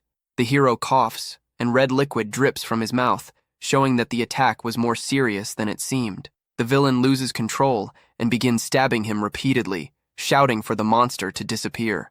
But the young man grabs the blade with his hand, and red liquid drips as he holds it firmly. The gang leader is left confused, unable to understand what is happening. The protagonist stands up and calmly tells the aggressor to stop trying to pierce him like that. He then pulls the weapon out of his own body and grips it, leaving his enemy unarmed. Terrified, the man asks what kind of heart he has to survive such an injury and still stand. The young man looks at him and asks if he is curious about his true mutant power. Without hesitation, he strikes back, hitting the villain's leg, and the man screams from the sudden pain. Seeing that, the other henchmen panic and realize they should not have fought a mutant. The young man throws the weapon aside and prepares to deal with the rest. His eyes glow red, and he charges forward with incredible speed. He warns them that now that they know who he is, none of them will leave that place alive. His expression shows that he will show no mercy to those who hurt his friend. Meanwhile, Little Fry barks loudly, as if cheering him on. In seconds, all the henchmen are on the ground, their faces badly damaged from the blows. The protagonist stands in the middle of the alley, surrounded by defeated enemies, with his puppy beside him. On the ground, the redhead calls his name, still shocked by what he has seen. He asks if the hero is all right and offers to call an ambulance because of the injury. But the young man says he is fine and touches his chest, showing there is no wound left. In shock, his friend realizes the hole is gone and cannot believe the regeneration. With blood still on his face, the redhead stares at him, overwhelmed by what he just witnessed.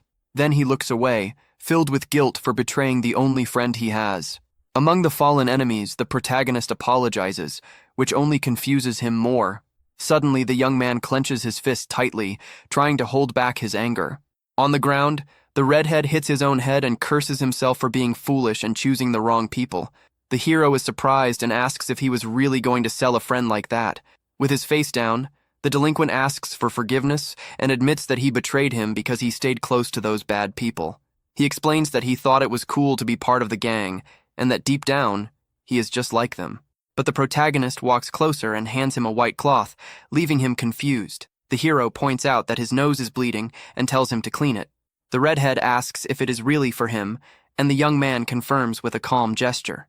When he takes it, he realizes it is actually a puppy pad and is surprised. Even so, he uses it to clean his face and says he does not deserve to be treated like a real friend. With a small smile, the young man says that means he was not the only one who saw them as friends, and that is enough for him. The redhead is left speechless, looking at him with admiration. Tears begin to fall, and he can no longer hold back his emotions. He stands up and hugs the protagonist tightly, crying and apologizing for everything. In the middle of the scene, the young man says that Gio is a really good person, and the two finally reconcile. Just then, the redhead's boss appears and tells him to let the protagonist go, saying he has reflected on his mistakes. He and his entire group are tied up and kneeling, promising not to reveal the hero's identity as a mutant. The redhead watches with confusion and irritation, unable to understand what is happening. Then he becomes angry and kicks the boss in the face, shouting for him to apologize properly. He calls the man trash and continues attacking him without stopping. With that, the boss takes the full force of the brutal kick directly to his face. The attacker yells for the man to leave for good while the protagonist calmly watches everything. At that moment, the redhead asks what they should do with those guys and suggests teaching them a lesson. But the tough guy is surprised when the protagonist starts walking away from the scene without saying a word. The big man clasps his hands and begs them not to call the police, promising he will stay quiet. But the hero ignores the plea and calls out to some officers passing by on the street at that moment. 2 police officers approach and say they received a report about a disturbance in the area. Seeing the police, the boss's gang is terrified and does not know how to react. The tough guy quickly approaches the officers, saying he was just about to call them for help. He then points at the group and accuses them of being criminals involved in selling people, adding that if the police check their hideout, they will find plenty of proof of their crimes. The redhead yells that they are all adults and real criminals and asks the officers to arrest them. At that, the boss falls into despair and lets out a loud scream as his plan collapses. Then the villain throws himself on the ground and starts pretending to be injured to fool the police. He claims his bones are broken and that the hero attacked him, which makes the redhead furious. The man points at the protagonist and says he was the one who beat them all up. The tough guy cannot believe the nerve of that lie and yells that they were the ones trying to capture the young man. He even asks if they were not talking about taking apart that innocent-looking boy. The boss yells for the police to look at the protagonist, saying he is perfectly fine and has no injuries. At that moment, the henchmen also start pretending, acting as if they are the victims. The officers ask everyone to calm down, saying they can explain everything at the station, but the big man points at the hero again and shouts that he is a heart mutant. The protagonist is completely shocked by the accusation and does not know what to do in that moment. The officers exchange serious looks, and the man asks if there is not a special law for mutants. With that, the police turn to the young man and ask if he is really a mutant, requesting his documents. The protagonist says he has no documents at all, and his face shows clear nervousness. The officers stare at him and ask if he is an unregistered mutant, since that is against the law. One of the officers then says he will begin the registration and asks for his ID and what his ability is. At that moment, the young man completely panics because he cannot reveal his true identity. He remembers that he had only recently stopped looking like a skeleton and that it would now be harder for them to track him. The young man thinks that if he gets registered, the people from the lab will find him, and the officer keeps insisting. Unexpectedly, a girl runs toward them and yells for them to wait a second. The young woman arrives out of breath and greets the officers with a tired smile. The officers are confused by the sudden arrival and ask who she is. Then she shows her phone with a call on it and asks one of the officers to answer. The officer takes the phone and answers, a little suspicious of the situation.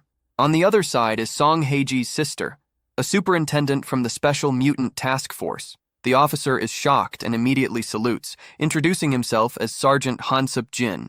The woman explains that the case is an attempted kidnapping and that the mutant is a witness. Then she takes responsibility for the matter, and the sergeant says he will follow her orders. The sergeant then orders his partners to arrest only the gang and release the other 2. The police begin arresting the boss, who protests and asks why only they are being taken. He keeps complaining while being handcuffed and demands to know who the person on the phone was. The girl waves with a smile, and the boss wonders who that young woman is. The protagonist asks how she knew he was there. She explains that she saw him at school surrounded by strange guys and decided to follow them. The redhead looks confused, and the hero points at him, asking if he is one of those strange guys, and she confirms. The girl asks what happened to his face since it looks terrible, and the young man explains. She finds the tough guy a bit odd, but remembers he is a good kid and notices his expression. She says her sister already handled the gang, and the redhead starts crying, realizing the hero has friends while he does not. The protagonist turns to the boss and asks who he was planning to hand him over to. With a serious look, he asks if it was the Hermes research lab. The man denies knowing that place and says he was going to sell him to a local dealer. Inside the patrol car, the boss explains that there are dealers who trade mutants. With a determined look, the hero says he wants to find those dealers. The scene shifts to the police station, where the gang leader is being interrogated. Back with the group, the girl says there is no way he can do something like that. The redhead agrees, saying it is very dangerous because there are many dangerous people among those dealers. The young woman also warns that her sister said they target mutants, and are extremely dangerous. With a determined smile, the protagonist says that now he wants to find them even more. The girl then asks why he is so determined to find one of those dealers. The hero touches his face thoughtfully and says he has been wondering about something. He then explains that maybe he can find his old companions through them. The tough guy gets irritated and asks why he never mentioned having friends, but the young man explains they were not friends from outside, but companions from the lab. He says that life there was full of painful experiments and suffering every day. One day he was taken to an unknown place and was terrified during the long walk. He could only think about how painful the next test would be as they pushed him into a room. The place was filled with knives on every side. Suddenly, the knives began flying across the room at incredible speed. Terrified, he thought he would be pierced over and over in that place. The guards behind him were frightening and ordered him to enter quickly. With no choice, the boy obeyed, and the door closed, trapping him inside. But to his surprise, the room was filled with other young mutants. He was shocked to realize he was not alone in that strange test. At that moment, a hand stopped one of the knives heading toward him. Another boy was about to attack the skeleton with a sharp weapon, but his attack was blocked by an unknown force. The protagonist was surrounded by ice that protected him from the strike. The boy who attacked fell to the ground, frustrated that his attack had failed. He then saw that a girl had used her ice powers to save him. The young woman argues with the other boy, who calls the skeleton a monster, but she scolds him and points out that he is wearing a lab coat. As an experiment, just like the others, the skeleton is confused by the situation.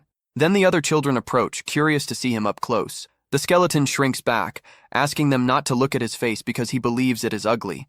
The other young mutants look at him with curiosity, without fear or disgust. One of them says he looks normal, and that his appearance is just part of being a mutant. The boy asks if he is okay and if it is his first time in that training room. With that, all the young people begin introducing themselves one by one in a very friendly way. That is how he met his first friends, and they ask what his name is. Back in the present, he explains that the place gathered children from many different labs. Because of that, they became friends quickly, even with only a few classes, and without seeing each other often. The protagonist stops eating for a moment and looks upward, thinking about the past. The redhead and the girl cry, touched by the sad story of his life in the lab. The young woman then asks where his friends are now, and the young man falls silent.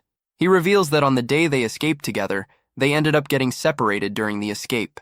At that, the girl understands that he wants to find the dealer to find his friends. Moved, the young woman and the tough guy promise to help however they can in the search. The redhead remembers that he took the boss's phone and says the dealer's contact is inside it. He shows the meeting time, and the protagonist is startled because it will happen soon. The scene changes to a warehouse where a scream of pain echoes through the place at dusk. Several men run with weapons, yelling for everyone to grab something and attack a target, but a hooded figure dodges the attacks with impressive speed. The mysterious person stops one of the blades with a bare hand, snapping its tip. Holding the blade, he shows how to properly use a weapon like that. He says that way it does not cut properly and attacks the men with devastating speed. In the blink of an eye, all the henchmen are on the ground, defeated and motionless. One of the survivors realizes he cannot beat him with knives and pulls out a gun. The henchman points the weapon at the hooded figure and gets ready to fire. The mysterious figure stands there with a sword and seems completely unconcerned by the threat. This is Lichiwan, who says his blade can cut through even the hardest steel. His mutant heart is the blade heart, which gives him that incredible power. Another hooded figure tries to flee the scene, running among the fallen bodies, but before he can escape, an attack hits him in the head and knocks him out instantly. With that, The fugitive falls face first onto the ground and stays motionless after the precise strike. Lee Chi-wan tells him to do better next time while watching the scene. Meanwhile, the protagonist arrives at the alley the gang boss mentioned. He looks around and notices that the place is remote and perfect for a secret meeting. The young man confirms that this is the right place and prepares himself for what is coming. Looking at the phone, he sees that there are still 30 minutes before the dealer arrives. He thinks about the dealer who sells mutants and that maybe he is a mutant too. In a flashback, the girl asks if he is really going to meet this dealer. She warns him that they are criminals who hunt mutants, and some of them are mutants themselves. But the young man sees this as a chance to learn more about his missing friends. Even though she is worried, he reassures her, saying that for today, he will only watch from a distance. He assures her that with his ability, he can easily escape if something goes wrong at the meeting. Now in the alley, he thinks that if needed, he should capture the dealer immediately. For that, he looks for something he can use in an ambush and finds a wrench. He knows he cannot attack without thinking first, and that the most important thing is to figure out the other side's ability. Unexpectedly, several knives fly toward him in a sudden surprise attack. The young man is thrown back and cries out in pain after being caught off guard. Lying on the ground, he sees one of the knives stuck right beside his frightened face. A hooded figure appears and calls him a rat for hiding in an alley like that. The mysterious man walks closer and asks if the young man is an undercover cop. The protagonist quickly realizes that this must be the dealer he was waiting for. Seeing the knife, he assumes the man might be just a normal human without powers. Thinking it will be easier to capture him, he prepares to attack with full force. He steadies himself against a concrete block, ready for the fight. In a fast movement, he rushes forward for a direct strike. He closes the distance and prepares to throw a punch, giving no time for a reaction. But the moment he sees the man's face, everything changes, and he freezes in shock. The dealer reveals his identity and introduces himself as Lee Che, one of his former companions from the lab. The protagonist is left speechless and repeats the name in disbelief. Before he can process it, his former friend moves first. Without hesitation, the dealer lunges forward and delivers a strike that sends the hero flying. The impact throws him across the alley, and he crashes hard onto the ground. Lying there, he tries to stand, but something feels wrong. He quickly realizes that his strength is gone because his tendons were cut. He looks at the wounds on his arm and shoulder, which keep bleeding without stopping. His ankles were also hit, leaving him unable to move properly. He understands that his friend's sword skill is far beyond anything normal. At that moment, he remembers the day of the escape, when he was still a skeleton inside the lab. The ceiling collapsed and blocked the path of the escaping mutants. Even with his body only partially restored, he used his strength to hold up the debris and protect everyone. Despite the strain, his expression showed determination. At that time, his friend used his blade to cut through the rubble and open a path. The skeleton had looked at him with respect and gratitude. Back then, his companion had stepped forward and cleared the way for everyone to escape. Back in the present, he asks again how his friend knows his name, but the swordsman only watches as he struggles to stand. Confused, the former companion questions how he is still standing and wonders if he is a mutant. The protagonist shouts that it is him, Kim Ji-ho, the skeleton from the lab. Choi-wan repeats the word, still unsure of what he is hearing. Then he points and asks if he is really the same Kim Ji-ho from before. The hero smiles, relieved that his friend is alive after all this time. Choi-wan, still doubtful, asks again if it is truly him. The protagonist confirms and explains that he finally managed to fully regenerate. Happily, he steps forward to embrace his friend, but the other immediately raises his blade. In a quick motion, he attacks again, and the young man is thrown back, confused. The former companion takes a stance to attack again, while the other tries to defend himself. Wounded, he cannot understand why his friend does not recognize him and keeps attacking. With a cold expression, the swordsman says that after seeing his wounds heal, he is certain.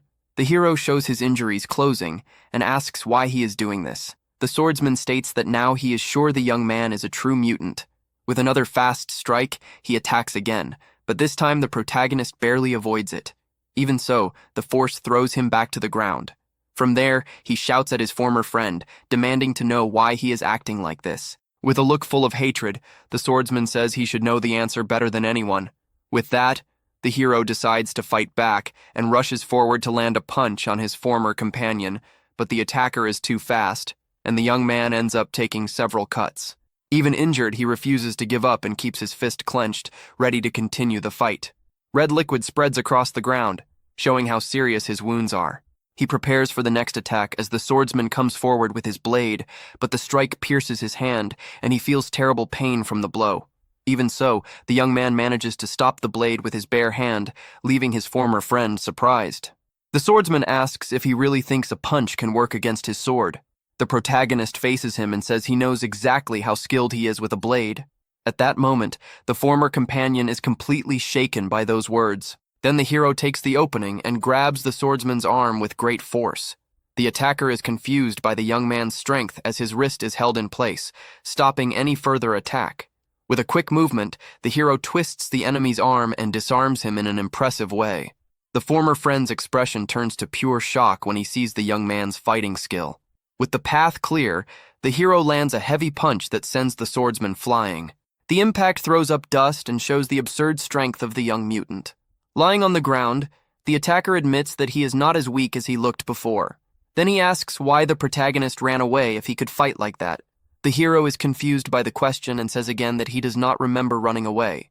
The former friend confirms it and says it happened on the day they were escaping from the lab. In a flashback, the guards are seen firing at the young people as they try to escape to freedom.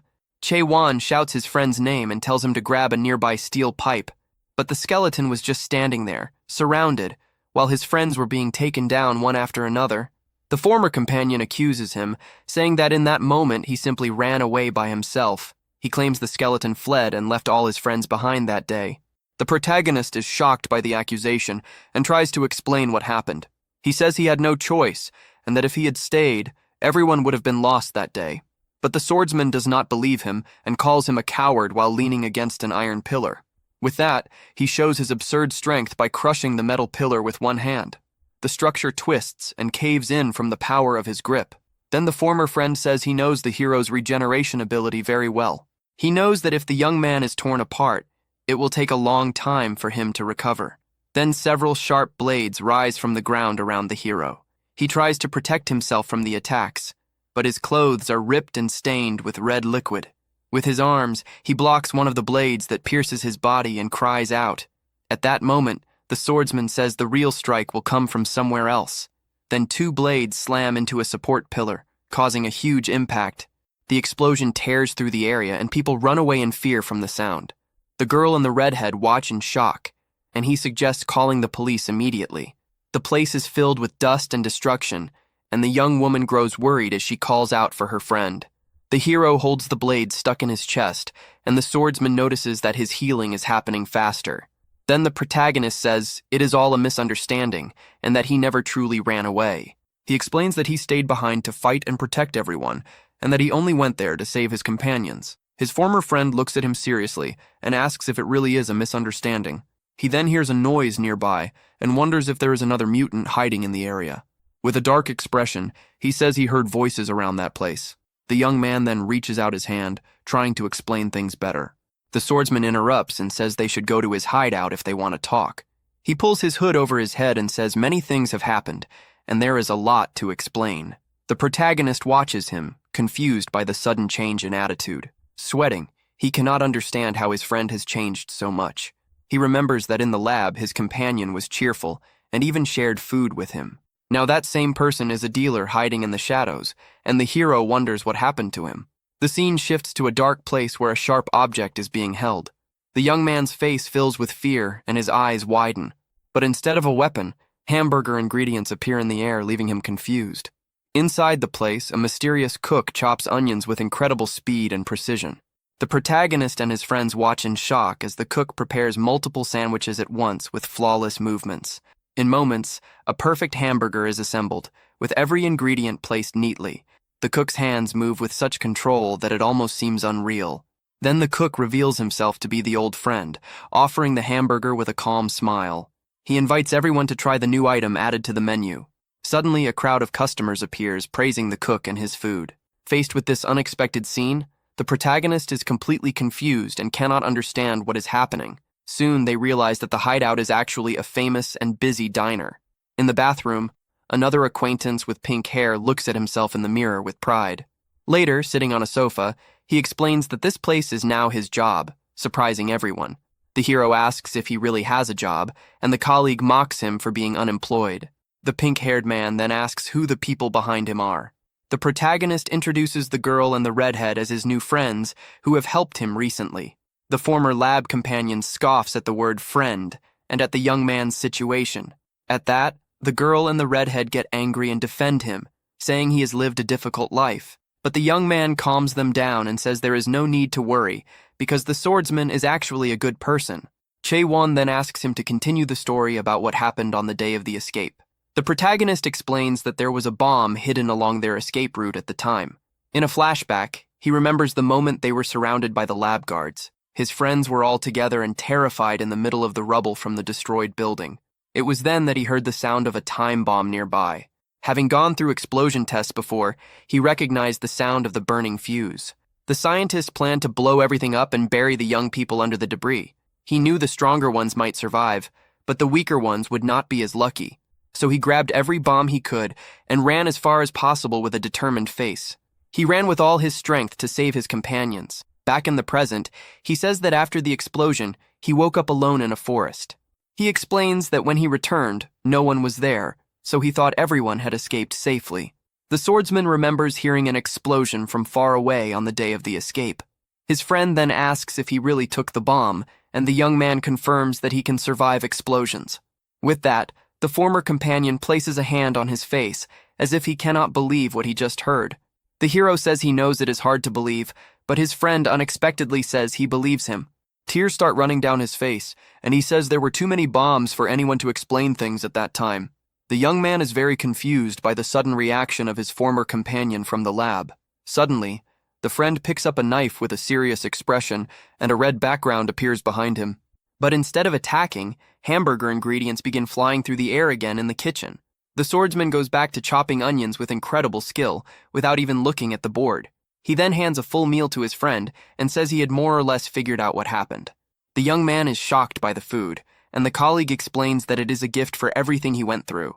While he is eating, two girls walk over and ask to take a picture with the diner's manager. The friend agrees and poses for a selfie with one of the fans using a bunny ear filter. After the photo, he turns to the protagonist and apologizes for judging him too quickly. He apologizes for attacking without hearing his side of the story, and the young man says it is fine because it did not hurt. The hero eats the sandwich with his mouth full and says it is delicious, and that he feels envious of his friend. The cook then offers him more food if he is still hungry. He points to his name tag and proudly says that he is the manager of the whole store. The young man says that is amazing and that he seems like a normal person, and the friend says it is nothing. He then says the protagonist can be normal too and offers him a job at the diner. The manager says he can even pay a little extra, leaving the hero and his friends shocked. But the protagonist raises his hand and interrupts with a very serious look on his face. The young man accuses him, remembering that he was at the meeting point, and asks why he is a dealer. The friend gets furious at the question and calls him a jerk for asking that after everything from the lab. The hero then realizes that all of this must be just an act from his former companion. The manager scratches his head and explains that he only pretends to be a mutant dealer. He says that when he is not working at the diner, he acts like a dealer to lure criminals, and that it is all just a disguise to catch kidnappers. The hero asks if that is really true, and his friend confirms that it is obviously an act. With that, the young man feels relieved, since he had been truly worried about him. He then asks if the manager really works there and plays the role of a dealer in his spare time, and the friend answers with a smile and a thumbs up.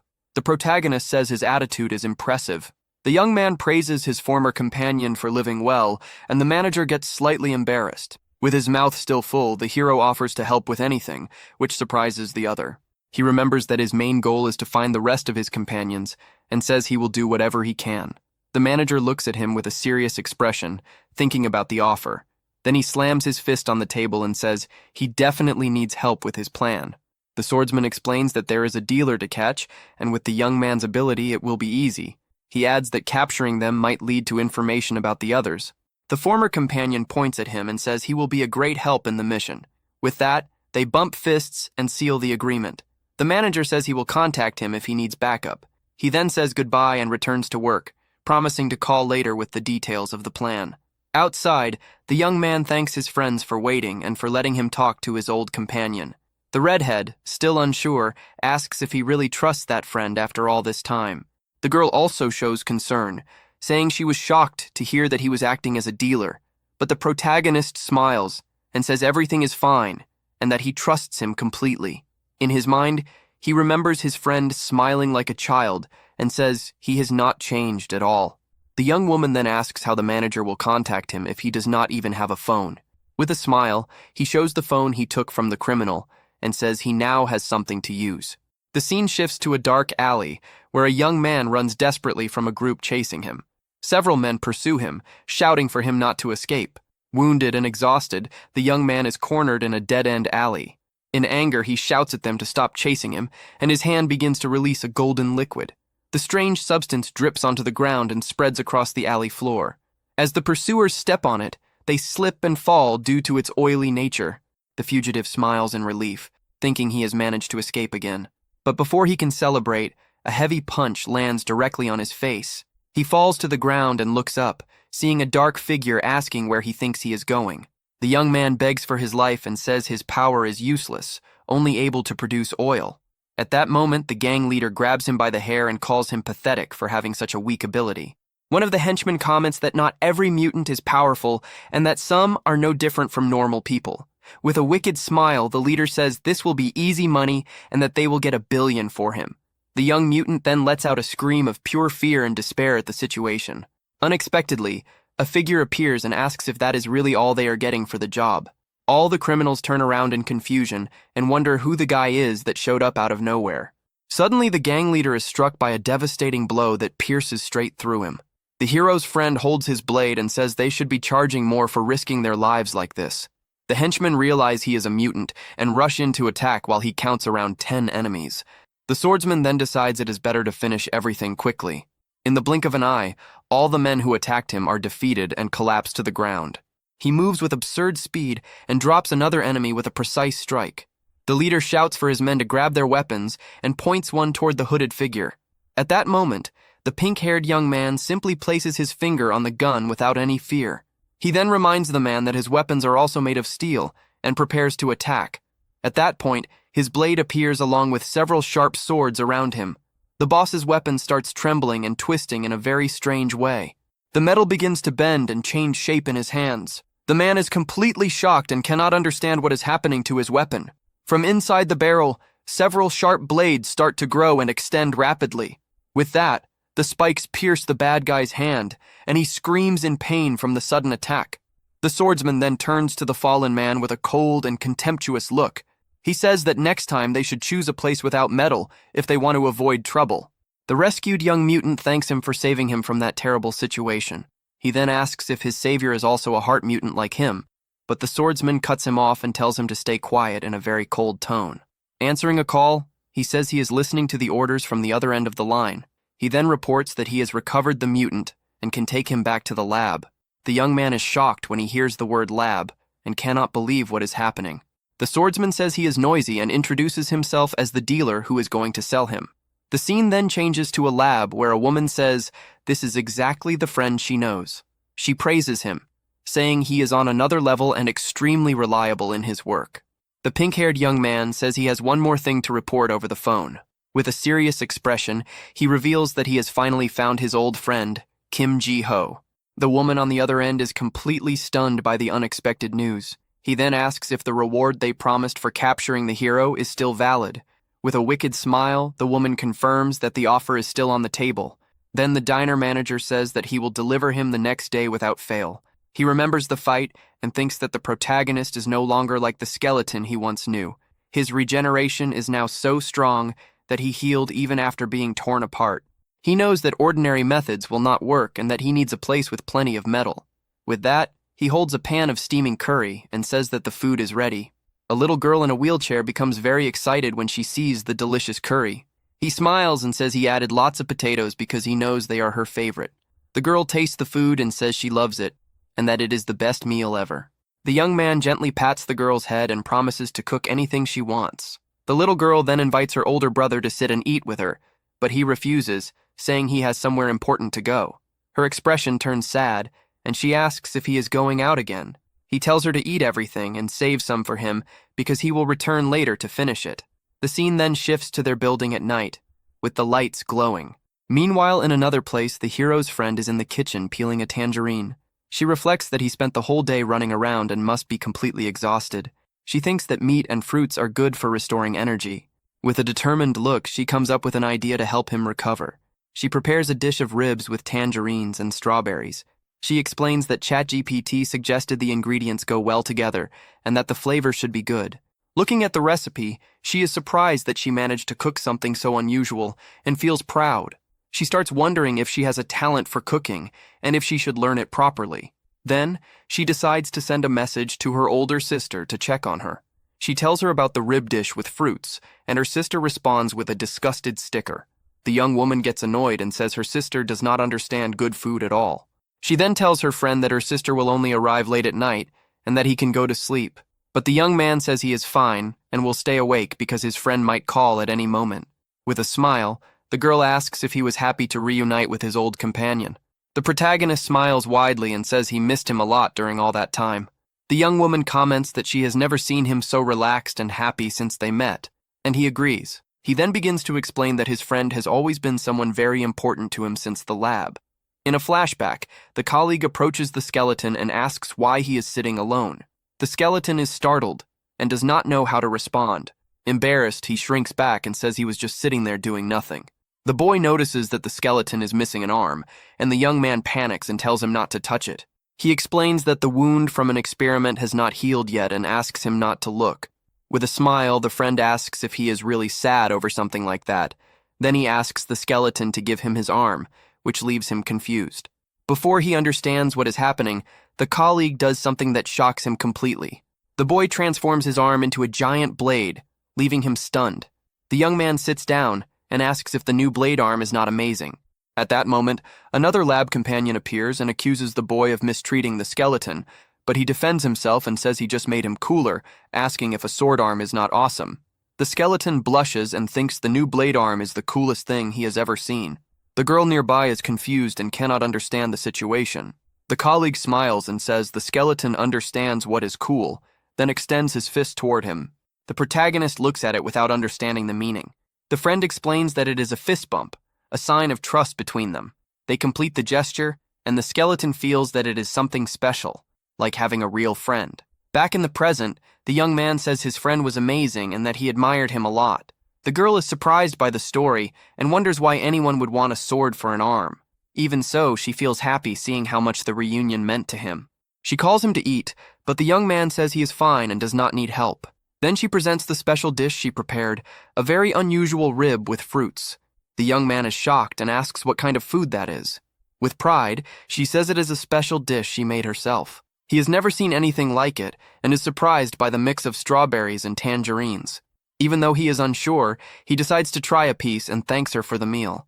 With his mouth full, he chews slowly, focusing on the taste with a serious expression.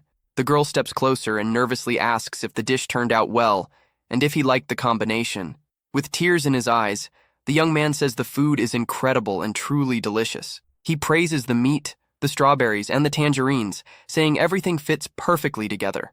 At that moment, he notices the little dog and asks if he can share some of the food. The young woman refuses, saying it could be dangerous, and the puppy lowers its head with a sad expression. She promises to prepare something proper for him later. The young man says it is the best food he has ever eaten and thanks her sincerely. Happy with the praise, she promises to cook something just as good again. With his cheeks still full, the protagonist agrees and thanks her once more. Suddenly, the phone on the table starts vibrating and ringing, drawing his attention. He sees it as his friend calling and realizes the plan is starting earlier than expected. He answers, and on the other side, his friend asks for help in a desperate voice. He asks what happened, and the colleague says he was hunting the lab's people.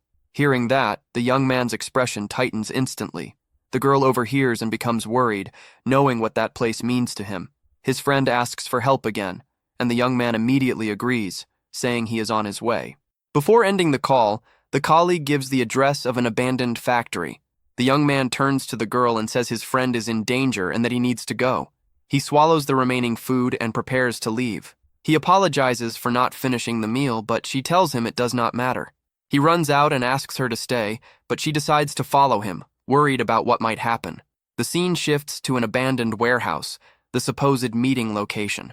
Carefully, the protagonist peeks inside and questions if this is really the place. Inside, the silence feels strange, but he confirms the address is correct. With a cautious gaze, he starts noticing something off about the environment and becomes suspicious. He realizes that the floor and walls are made entirely of metal and immediately goes on alert. He studies the pipes and steel plates and sees that even the ground is covered in metal. With that, he understands that this place gives his friend a complete advantage in a fight. The protagonist cannot understand how his colleague could have been defeated in a place like that, as it makes no sense. He then decides to stay alert, knowing he cannot fall into a hidden trap. The young man imagines his friend tied somewhere in fear, and that thought makes him uneasy. Suddenly, the swordsman places his hands on the ground and activates his mutant ability. Sharp blades erupt from the metal floor at high speed. The young man is struck directly and lets out a cry of pain from the sudden attack. His expression fills with shock as the trap pierces through his body, leaving him unable to react. Suspended in the air by the blades, he realizes the attack is extremely powerful. At that moment, his former friend appears and acknowledges that he came all the way there. Injured, the protagonist questions his actions, still thinking he had been captured. The other tells him to look around and understand the situation for himself. In that instant, the truth becomes clear, and the young man realizes it was all a setup. The attacker confirms the deception and moves in for another strike. Even wounded, the young man catches the blade with his bare hands, suffering damage but holding it in place. He breaks the weapon and immediately avoids the next attacks. The swordsman keeps pressing forward, summoning multiple blades at once. His movements are fast and precise, showing complete control over the fight. In a quick motion, he delivers a strong kick to the protagonist's face. The impact makes red liquid spill from his mouth as he is left disoriented. He is thrown backward and crashes into a stack of wooden crates. Lying on the ground, he faces his former friend, who watches calmly from a distance. The swordsman states that he is glad to have found him again. He notes that seeing him in human form felt strange, yet his voice remained the same. Wounded, the young man listens as his former companion admits that their earlier talk brought back old memories. Then, with a serious expression, he reveals the truth. Everything before had been a lie. Standing still with his blade, the pink-haired man carries a threatening presence. He explains that his role is to hunt mutants and deliver them to the lab. Finally, he makes his goal clear. He intends to send the protagonist back to that place. What is he talking about? No sense. But quickly he places his hands on the metal and begins to consume the power. Before he realizes it, swords appear behind the protagonist. He manages to dodge by a narrow margin, but the real attack was yet to come. This is different from before. Right now, it's not about subduing him. It feels like he's actually trying to kill the protagonist. Lee Chae-won, you bastard! He is really trying to capture me after everything we went through together in the laboratory. He doesn't know what's going on, but he should at least explain himself. No need. Just surrender. He places his hand on the iron plate again, and countless swords appear, striking the protagonist. That bastard! Is he insane? Why is Chae-won still in contact with that laboratory? That place is a criminal organization. Wake up, you idiot! The protagonist tries to buy time, but the plate is easily cut in half. Shit. Talking won't work. It's better to run. Running away won't help. With his hands on the ground, swords emerge to try to block the protagonist, who realizes that this place is overflowing with iron. It is the best scenario for his enemy. Don't try to run. Damn, he really came completely prepared. He really intends to hand him over to the laboratory. What the hell is wrong with him? He's saying it doesn't matter if he gets sent back to that hell. That's right, it doesn't matter. Fine, if that's how he feels. The protagonist tries to retaliate with a punch, but ends up being easily counterattacked. But thanks to his fast recovery, he launches a counterattack, catching the enemy off guard and landing a direct hit. What? That much isn't even damage. As expected. After years of suffering, he's built up resistance. Kim Ji-o's recovery ability is different now. Even if he's cut, he heals instantly. And he tries to counterattack in that brief moment. In that case, he will hit him so fast that Ji-o doesn't even get a chance to counter. If he's regenerating, he can't attack back. The protagonist sees Chae-won's eyes and cannot believe what is happening. Flashback. What kind of experiment are they trying to do now? The shackles are released. Resurrection Heart. 225th Regeneration Response Experiment begins. It's starting again. Test subject deployed. As the door opens, we see that it is his childhood friend, Lee Chae-won, What is happening? Today's experiment will observe how the resurrection heart regenerates and recovers when stimulated by the ability of the sword heart. Test subject 0824 will attack test subject 001 using their ability. What? Does he want me to attack Kim Ji-oh? He's telling me to cut him down right now. Insane. Screw that. He's not doing it. The scientist dragged me here just for this. He's leaving. But suddenly, the device on his neck emits an electric discharge that paralyzes him. Stop wasting time and just do it. He will be fine. You lunatic. How could he hurt his own friend? He told you. It doesn't hurt him anyway. He will just die. Hey, you weakling. Stop acting tough and just do what they say. All you do is cut with a sword anyway. Compared to abilities that freeze, burn, or grind people alive, your ability is weak, so just do it. What? He's weak. Yeah, so stop wasting time and finish it already. He will regenerate soon anyway. I'm weak. Good. Let's see if he's really weak. So he charges straight at the protagonist with everything he has, injuring him badly. Did he push him too far? Does it still not hurt? How about this? How about this?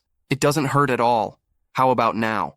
2/25. Regeneration response experiment complete. Chaewon is exhausted. The protagonist is in pain, but at the same time, he thinks. Wait, it doesn't hurt as much as he thought. Don't move, pretend you don't know anything. Since he's covered in his blood, those researcher bastards won't notice. What did you do? Those wounds, don't tell me. He injured himself. Yeah, so shut up and don't get us caught. Why would you do that? He regenerates anyway. Idiot, he knows your recovery is slow as hell. Besides, those laboratory bastards barely even give him enough blood to regenerate properly because they say he's dangerous. And don't try the same self-sacrifice act. It's embarrassing between friends. Why you of all people? Back to the present. The protagonist braces himself and attempts a counterattack, but he stops the attack. Could it be? Even after cutting him like that, he's still. This seriously hurts his pride. He's not fighting. Get lost. Even after cutting you this much, he's still joking around. Just give up and let yourself be captured. Because no matter what, he's handing him over to the laboratory. Or else. Song Heiji, Jo Taegu, your friends. Should he capture them first instead? This bastard Jiho, he cut his mouth and is absorbing the blood. By heavily absorbing the enemy's blood, the protagonist quickly recovers the arm he had lost. Wait, the arm that was cut off. And with that same recovered arm, he lands a direct hit to the opponent's stomach, sending him flying several meters from the impact. Shit, 3 of his ribs are broken. His body has a lot of iron in it, so most attacks don't affect him. If he gets hit again, it will be fatal. But before he can even think, the protagonist has already rushed forward and delivers another blow to the face, sending him flying again. He's too fast. He can't even react. And once again, Gio appears behind him, ready to strike another blow, hitting him again, this time forcing him back. Shit. Where the hell is that strength coming from? Did he really get this strong just by absorbing his blood? He needs to widen the distance somehow and take control of the pace. What the hell? Is he predicting where his blades will appear? No. He's seeing it with his own eyes, and dodging. His reaction speed is this insane. Wasn't Kim Ji-oh's ability supposed to be the resurrection? It wasn't just regeneration. Compared to when he was a skeleton, his strength, speed, reflexes, and stamina, every single ability is on a completely different level. At this rate, he will lose. Damned it. He didn't want to use this. Absorbing iron particles to the limit, every blood vessel and organ is being torn apart by the iron particles, but in return, the sword heart reacts violently, and like an explosion, it releases hundreds of blades. Kim Ji-ho, no matter how much you regenerate, he won't break through these countless blades. But the protagonist doesn't care at all. He advances anyway. So what? So what if he has them? It doesn't matter. He will keep hitting. This kind of thing doesn't hurt at all. His flesh tearing apart, blades stabbing into him. He can endure that much. The thing that really hurts him is, the protagonist doesn't let the enemy breathe. He keeps beating him down and breaking every blade with each strike, not giving him any chance to react. After all, what really hurts is being betrayed by his own friend. With a final blow, he says, that's what hurts the most. Even more than your blades. A friend he has known for 10 years trying to send him back to that horrible laboratory. That hurts his heart more. Why did he do it? He still doesn't understand. What did the laboratory promise you? That place is so horrible. He knows it better than anyone. Saying that now, what difference does it make? He follows the laboratory now. He was going to seal him to them. We can't go back to being friends anymore. Shut up. What are you talking about? Don't decide that on your own like that. Don't run away by saying everything is over. If you sold me out, tell me what you got in return. At least make me understand. Even if it's just an excuse, say something. At the very least. If he ever considered him a friend? Yeah, a friend. He remembers the past, when the two of them fought and at the same time played around. We had quite a bit of fun. Sorry, he has nothing to say. Before they can finish the conversation, footsteps are heard. A SWAT-like squad appears in the warehouse. Who are these people? All of them are carrying weapons. The protagonist is surrounded by them. Heart mutant detected. Requesting backup inside the factory. No way. The laboratory. Test subject 0001 has escaped due to containment system malfunction. Suppress immediately. The child with the resurrection heart. Maintain fire. Continue shooting and transport the target.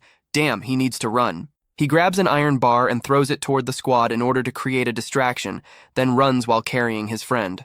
The mutant is escaping. Chase him. But after running a bit, he quickly encounters more enemies. Mutant escape route secured. We have them surrounded from front and back. Completely surrounded. Stay alert. Both of them are heart mutants. Maintain watch until we report to headquarters. If they resist, you are authorized to shoot. Police Special Assault Team Leader, Im Jin-wook. Team A, block external entry. Team B, load live ammunition and prepare to fire. If he gets captured like this, he will be sent back to the laboratory. Once firing, preparations are complete. But something strange happens. A female hand interrupts the message. From now on, she will take control of this scene. Mutant Special Police Task Force Leader Song Hyein. Wait, she's Leader Song Hyein of the Mutant Special Task Force. Leader Song is here. How did she get here? Everyone lower your guns. Understood. Cease fire. Everyone lower your weapons. She walks up to the protagonist. You must be Geo, don't be afraid. She came to help him. She heard everything about his situation from her younger sister. She's Hyeji's older sister. Her name is Song Hyein. Nice to meet you. He instantly recognized her as Song Hyeji's older sister. Hyein told him there was no reason to worry, making it clear that she would take control of everything from that point forward. She then shifted her attention toward the special assault team and questioned whether they had only arrived because of the mutant incident. One of the soldiers immediately responded with a sharp salute. Without wasting time, Hyein began taking command of the situation. She ordered the squad to block civilians from entering the area and instructed them to call for paramedics. But Captain Im Jin-wook refused to back down so easily. He raised his voice and stopped everyone, demanding to know if her task force intended to ignore standard field procedures. Hyein stayed completely calm. Without the slightest hesitation, she questioned whether the captain even understood the laws regarding police authority. Her assistant quickly stepped forward and explained that cases involving wanted mutants automatically gave their team priority over the scene. He shoved Lee Ki-won's warrant toward the captain and coldly told him to stay out of the way. Im Jin-wook let out a mocking scoff and claimed they had misunderstood who the real target was. He pointed past them with his gloved hand, making it clear that he was not referring to Ki-won, but to the boy wearing the black t-shirt. Ji-ho immediately froze in place as the captain revealed that CCTV footage had already identified him as another mutant. The captain argued that because Ji-ho was an unregistered mutant, he still counted as a civilian under police authority. He ordered his men to hold their fire while preparing to move toward their new target. A second later, the command to arrest Ji-ho echoed through the warehouse, and dozens of tactical rifles instantly aimed at him. Ji-ho clenched his teeth as he looked around at the weapons surrounding him, his mind racing for a way to escape the situation. Then, a sharp snap suddenly cut through the warehouse. Complex red geometric patterns immediately spread across the surface of one soldier's rifle. The glowing lines moved like an infection, rapidly crawling from weapon to weapon until every firearm held by the assault team was completely covered. An explosive burst of metal fragments tore through the air. The rifles shattered apart in the soldiers' hands, breaking into countless pieces that scattered across the floor. The elite squad stood frozen in disbelief, staring down at their empty hands and the ruined scraps of metal beneath them. One officer muttered in fear after finally understanding the truth. This was team leader Song Hyein's mutant ability. Hei-in stared directly at them, making it clear that they still did not understand how dangerous the situation truly was. Captain Im became furious, yelling at her for using her power against her own allies. Hei-in showed no reaction and simply snapped her fingers again. Jin-Wook cried out as the pressure from her ability started crushing him. Hei-in kept her arms crossed, completely calm despite the captain's shouting. She stepped closer and revealed that this case was part of a special investigation connected to the Hermes laboratory. The moment the captain heard the lab's name, his expression changed with real concern. Hei-in told him to look around if he still doubted her words. She pointed at the destruction across the floor, showing the traces left behind by the battle between the two mutants. The captain looked at the boys again as the seriousness of the situation finally sank in. He realized they were not simple delinquents, but dangerous subjects tied to the Hermes lab's research.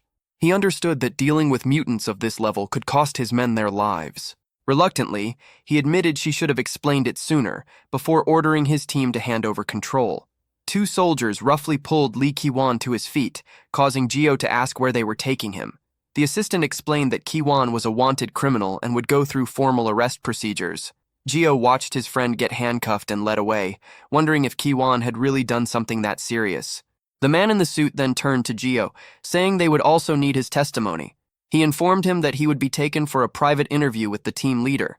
Gio looked toward Song Hai-in, feeling nervous again under her stare. Later, Song Hai-in sat across the table with her eyes fixed on the files in front of her. A faint, confident smirk appeared on her face. Kim Gio shifted uncomfortably in his seat beneath her intense gaze. He sat alone in the silent interview room as the tension between them continued to grow. Hei-in quickly got to the point while looking through the documents. She revealed that her team was currently hunting the Hermes laboratory. She mentioned that she had already heard about his escape 3 years ago from Song Hai-ji. Then she slid a document across the table and explained that Gio still did not know the lab's true activities. Gio's face immediately turned pale after hearing those words. She revealed that every other escapee from the laboratory had already been captured again. Hei-in explained the lab's method of letting subjects escape on purpose, only to hunt them down later and crush their hope. The goal was to break them mentally and force them into complete submission by proving they could never truly escape. Gio stared blankly ahead as he realized Lee Ki-won may have already fallen victim to that same method. Elsewhere in the facility, Ki-won sat silently with his head lowered and his hands restrained. An assistant entered the room and announced that the witness had finally arrived. Gio looked up, wondering who could possibly know the truth behind everything. A young girl in a wheelchair was brought into the room. She looked weak and nervous. The man in the suit stepped aside, allowing Lee Ki-won to become the focus. Song Hai-in lowered herself to the girl's level and gently held her hand, trying to calm her down. She explained that nobody would force her to speak, but they needed to understand her brother's reasons. Ki-won lowered her head as a tear rolled down her cheek. Her body trembled while she cried, blaming herself for everything that had happened. Her fist tightened as she explained that her brother had not always been the person he had become. The girl was clearly afraid, terrified that speaking would only make her lose her brother once again. Hei-in kept her calm smile and warned her that remaining silent would only leave Ki-won to carry all the blame alone. After wiping away her tears, Ki-won realized she could not leave him to suffer by himself anymore. She finally raised her head and agreed to tell the task force everything she knew. Her story went back 3 years, to the day her brother first returned home. Ki-won burst through the front door while still wearing the blood-stained hospital gown from the laboratory. He suddenly stopped after seeing the dark and ruined condition of his childhood home. In the shadows, he found his sister sitting alone in silence, her body weak and her eyes empty.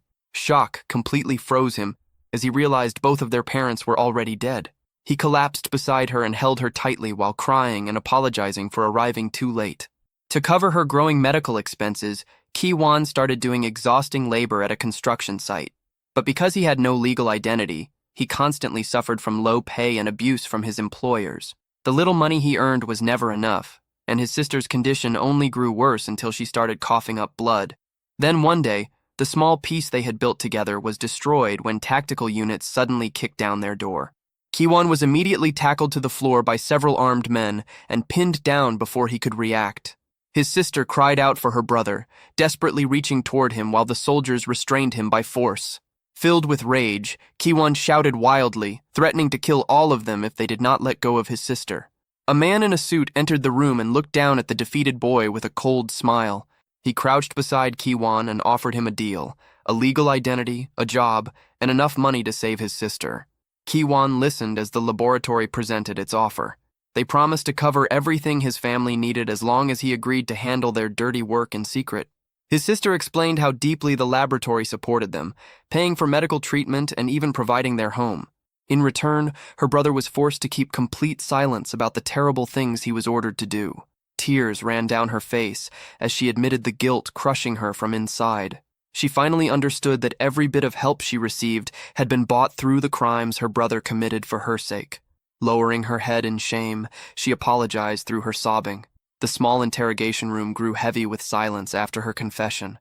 Kim Ji-ho watched her quietly while processing the truth. He realized the person who betrayed him was not simply a criminal, but a desperate brother trying to save his sister's life. Soon after, a guard pushed the crying girl out of the room in her wheelchair, leaving silence behind. Song Hae-in calmly stated that this explained the full history of the incident. She then pulled out another document, her tone turning professional again. Hae-in made it clear that despite the tragic reason behind everything, the betrayal still happened. Lee Ki-won had willingly chosen to hand Ji-ho back to the people who tortured him. She reminded him how close he came to losing his freedom again. If the plan had succeeded, he would not be sitting there now. He would have returned to the laboratory and its experiments. Ji-ho lowered his eyes, accepting the painful truth. He knew Ki-won's crimes went far beyond betraying him once, and punishment was waiting for him. Song Hae-in gestured toward the phone attached to the wall.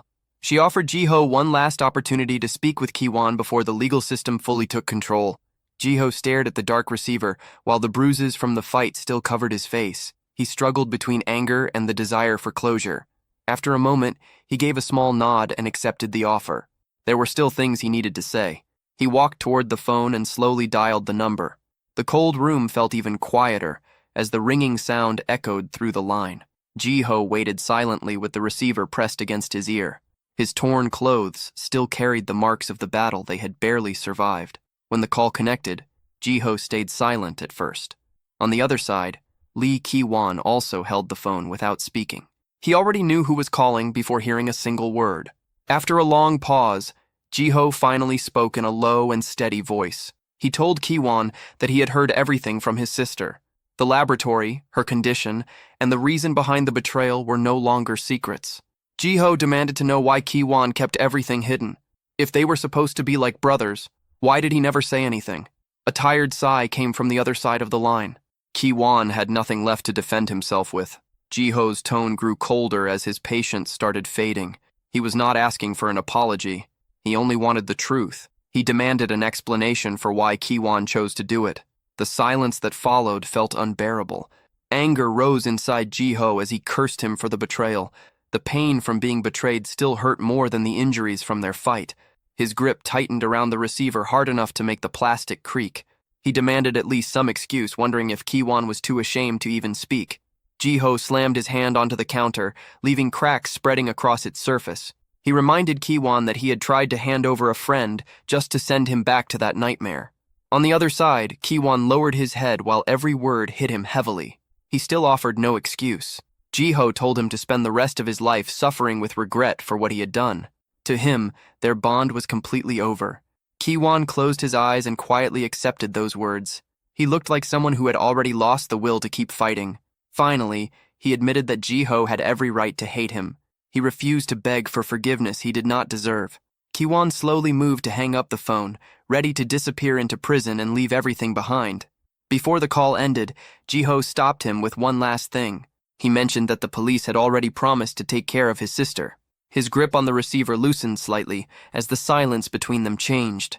Ji-ho admitted that Ki-won was garbage, but his sister had done nothing wrong. He made sure she would not suffer because of his crimes. Then he told Ki-won to finish his sentence and come back out alive. Before ending the call, Ji-ho added one final unexpected request. He asked for another burger someday, admitting the last one had actually tasted good. Slowly, Ji-ho lowered the receiver as the call disconnected. The conversation was over. A memory from the laboratory surfaced in his mind, showing a thin and broken Kim Ji-ho.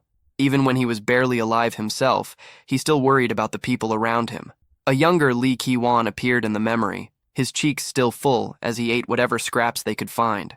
Back then, They were only children trying to survive inside a nightmare. In the present, Kiwon sat alone in the darkness. Quietly, he whispered one final thank you to the boy he had nearly destroyed. Jiho returned the phone to its hook, finally leaving the past behind. He remained standing there for a moment, letting the silence settle around him. Song Hye-in looked up from her screen, surprised by the way he handled the conversation. She admitted that he was far more forgiving than she would have been in the same situation. Jiho turned away from her as his thoughts drifted elsewhere. He confessed that he truly believed the others had escaped and found freedom too. Looking down at the floor, he carried the heavy thought of his missing friends. He only wanted to believe they had managed to live better lives than the ones they suffered through in the laboratory. Standing beside the phone, Kim Jiho slowly accepted the truth. His friends were never truly free. The people at the laboratory were still keeping them imprisoned and using them however they pleased. Song Hye-in listened carefully as Jiho made a desperate request. He turned toward her again, his voice filled with determination as he asked for her help in rescuing the others still trapped inside that place. A faint smile appeared on Hye-in's face. She placed her phone down on the table while watching the boy who had finally found a reason to fight beyond simple survival. Leaning forward, her expression became more serious as she asked whether he was truly prepared for what would come next. Jiho answered without hesitation, saying none of it mattered as long as they succeeded. He looked down at his hand as his muscles tightened and dark veins glowed beneath his skin. He understood that he was no longer the weak skeleton trapped inside the laboratory. Now, he had the strength to change things.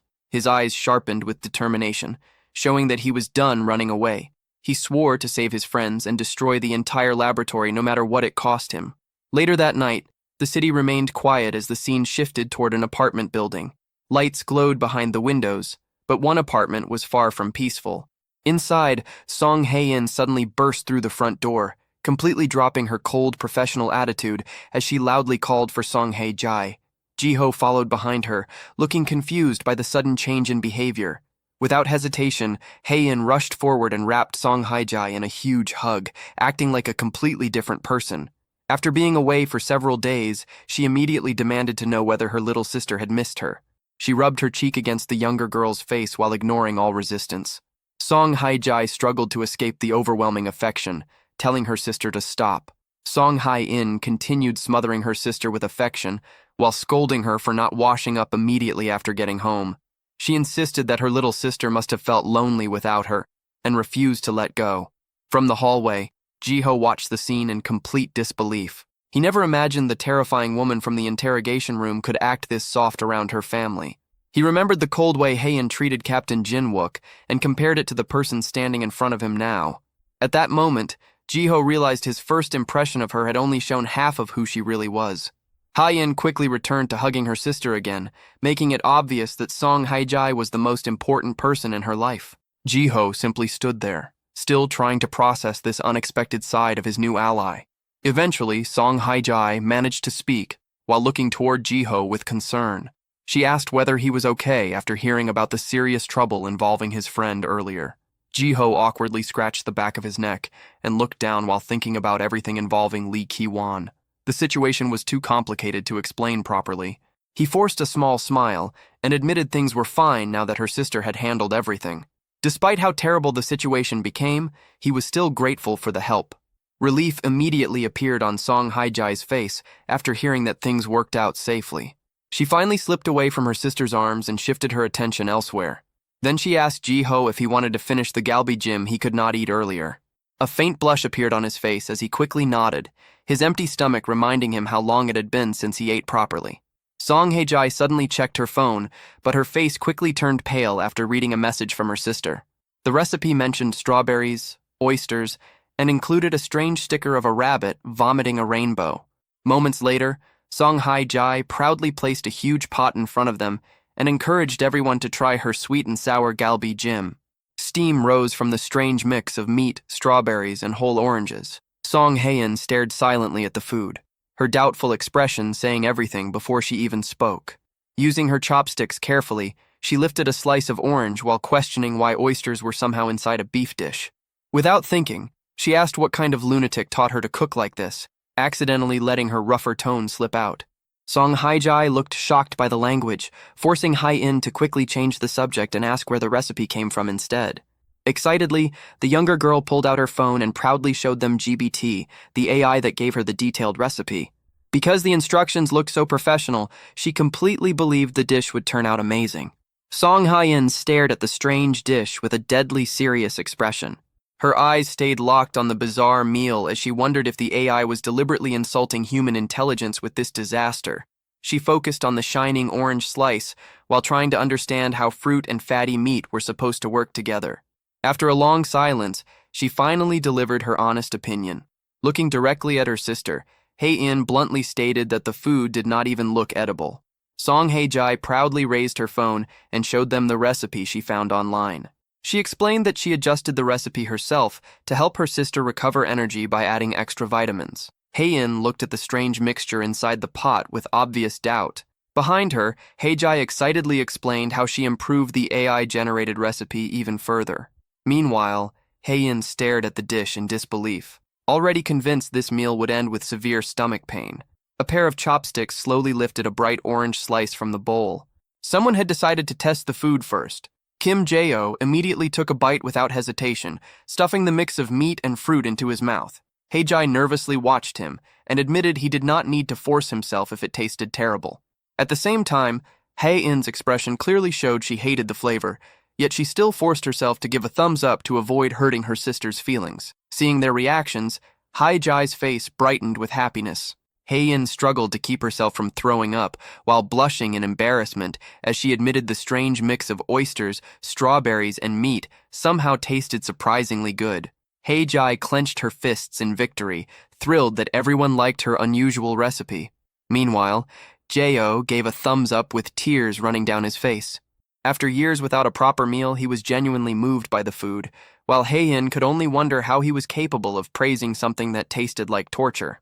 Jae-oh quickly emptied his bowl and claimed he could eat meals like this every day. He completely accepted Hae-jai's strange cooking skills. Hae-in watched him carefully and seriously questioned whether the laboratory experiments had destroyed his sense of taste along with the rest of his body. To her, his praise sounded almost suspicious. Only minutes later, every bowl on the table was completely empty. Once the meal ended, silence settled across the room. Hae-in placed her chopsticks down and announced they needed to discuss an important issue regarding Jae-oh's future. Pointing her chopsticks toward him, she brought up the uncomfortable reality of his current living arrangement. She explained that having a healthy man living together with two women was not exactly ideal, especially for Hae-jai's social development. Hae-jai lowered her eyes as she realized how difficult it would be to continue hiding someone being hunted by the laboratory. Hae-jai asked where else Jae-oh could possibly stay. Hae-in explained that although she had considered placing him inside police housing, it was still safer to keep his identity hidden for now. Jae-oh quietly sat there while holding the small dog, Tweejim. Taking control of the situation herself, Hae-in pulled out her phone and searched for other options. She quickly made a call, asking if any official police residences still had empty rooms available. Meanwhile, Jae-oh and Hae-jai waited nervously nearby. Hae-in listened calmly to the response while the two anxiously waited for the answer. After ending the call, she explained that every residence was currently full, and it would take time before a room became available. Even so, she seemed slightly relieved knowing a future solution at least existed. Since there were no immediate alternatives, Hae-in allowed Jae-oh to stay with them temporarily. His face immediately brightened as he repeatedly thanked her for letting him stay. The heavy atmosphere finally eased as Jae-oh and Hae-jai happily celebrated the news together, while Tweejim barked excitedly beside them. But before Jae-oh became too relaxed, Hae-in suddenly began writing something on a piece of paper. She made it clear that staying there would come with strict conditions. The smile on Jae-oh's face instantly disappeared as the mood turned serious again. With a sharp motion, Hae-in slammed the paper onto the table and returned to her cold, authoritative attitude. She immediately began listing the rules. Jae-oh was only allowed to use the living room as his personal space, and under absolutely no circumstances could he enter Hae-jai's bedroom. The paper contained 10 strict house rules that he would have to obey and sign. Everything was included, from bathroom use to kitchen boundaries. Hae-in leaned close and quietly warned him that breaking those rules would lead to consequences worse than he could imagine. Jae-oh gripped the paper nervously as she stared directly into his eyes. Her intense glare made sure he fully understood how serious she was about the rule involving her sister's room. His face turned pale as he quickly agreed to follow every single condition. Nearby, Heijai watched the scene while looking slightly overwhelmed by her sister's sudden intensity. Afterward, Heian stood up and ordered Jo to follow her outside, abruptly ending the conversation. Jo swallowed nervously while wondering what kind of situation he was about to face next. Soon after, the two arrived at a quiet construction site. The entire area was empty, making it the perfect place for Heian's plan. Without wasting time, she got straight to the point. If Kim Jo truly wanted to help destroy the laboratory, she needed to understand exactly what his mutation was capable of first. Jo then began explaining the basics of his regeneration ability. Jo explained that as long as he was not killed instantly, his body could recover from almost any injury. Looking down at his hand, he revealed the weakness behind the ability. His regeneration consumed blood, and whenever his blood reserves became too low, his healing ability weakened drastically. Heian narrowed her eyes, clearly unconvinced that this was the full extent of his mutation. She studied him carefully, suspecting there was more behind his power. Then she brought up the damage left behind during his fight with Lee Ki-wan. The destruction at the factory did not look like something caused by a simple healer. It looked like the work of someone with monstrous physical strength. Jo slowly clenched his fist and admitted that he had always felt physically different from normal people. He believed the mutation inside his heart permanently enhanced all of his physical abilities far beyond average human limits. Heian silently stared at him. To her, calling it slightly stronger than others was a massive understatement after witnessing the destruction firsthand. Jo explained that while trapped inside the laboratory, he never had the chance to fully recover or push his body to its limits. Only during the recent chaos did he finally realize how powerful he had become. Still, there was another condition attached to that strength. He noticed his physical abilities increased even more whenever he absorbed fresh blood. Heian tapped her temple thoughtfully while processing the information. For him, blood was not simply medicine. It acted like fuel for his entire body. Without another word, she turned around and started walking away, signaling the beginning of the real test. A heavy object suddenly slid across the dirt and stopped in front of him. It was a testing device she specifically brought for the evaluation. Jo picked it up carefully while examining the unfamiliar machine. It was a grip dynamometer, and Heian simply instructed him to squeeze it with all his strength. The moment he looked at the device, memories from the laboratory flashed through his mind. He had seen similar tools before, always held by researchers who treated him like nothing more than an experiment. Adjusting his grip on the handle, he prepared himself. This was not only a test for Heian, but also a chance for him to understand his own growth. Jo steadied himself and focused all his strength into his right arm. He concentrated on the hidden power flowing inside his body. Veins bulged beneath his skin and glowed as blood rushed into his hand. The pressure building inside his arm became visible from the outside. Grinding his teeth, he released a sharp breath while squeezing with everything he had. His eyes showed complete focus without holding back at all. Then, with a loud crack, the dynamometer exploded apart in his hand. Springs and shattered plastic scattered everywhere as the machine failed to handle his strength. For the first time, Heian's calm expression completely broke as she stared at the destroyed device. That testing device was built to withstand up to 500 kilograms of force, yet Jo crushed it into pieces without difficulty. Heian immediately began calculating his strength in her head. His grip strength had already surpassed that of a fully grown gorilla. The moment he realized what happened, Jo started panicking and hurriedly waved his hands while trying to apologize. He clearly never intended to destroy the expensive equipment. Heian quietly watched him as her expression slowly became more serious. He was far stronger than she originally estimated. Without warning, she raised one hand, and the rocks surrounding them suddenly lifted into the air. The atmosphere instantly changed as she revealed her own mutation. Jo froze in shock while staring at the floating boulders above him. He never expected her to suddenly demonstrate her abilities like this. Without hesitation, Heian launched the jagged rocks toward him at deadly speed. It immediately turned into a brutal test of his reflexes and instincts. Jo burst into motion, twisting and diving to avoid the incoming projectiles. His movements became sharp and animal-like, his body reacting faster than his thoughts. Then one of the stones finally struck him directly in the forehead, causing him to cry out in pain. Even with his speed, Heian's control over the flying rocks remained impossible to predict. Afterward, Heian stopped the attack while looking mildly impressed. She explained that the rocks were flying in completely random patterns, yet he still managed to dodge almost all of them. Then she gave her conclusion. Based on his performance, Jo officially qualified as a high-rank heart mutant. Still rubbing his forehead, Jo looked completely confused. He asked if her mutation was basically some kind of superpower after seeing the floating stones move so unnaturally. Hei-in responded with a flat expression, clearly unimpressed by the comparison. She immediately corrected him and explained that everything mutants could do still existed within the boundaries of science. According to her, true superpowers did not exist. However, she added one important detail. Her specific mutation was classified as a national secret, so she had no intention of explaining it further. Keeping her back turned toward him, Heian then gave him his first serious order. He needed to hide his abilities and avoid drawing attention to himself as much as possible. Her eyes became cold as she delivered one final warning. She understood he had spent his life being treated like a weapon, but outside the laboratory, that kind of attention would only make him a target. Jo silently stared back as her words settled into his mind. He understood she was right. Standing out too much would only send him back into another cage. His thoughts drifted toward every fight he had been involved in since escaping the laboratory. He realized he had been using his strength far too recklessly, and that kind of behavior was dangerous. The tense atmosphere suddenly broke when a cheerful voice called out from the distance. Song Haiji approached them while carrying a plastic bag and smiling brightly. She waved a cold can of soda in the air and announced that she brought drinks for the two of them. Her arrival immediately brought some normality back to the situation. After spending the morning being tested and hit by flying rocks, Jo practically stared at the drinks with hunger.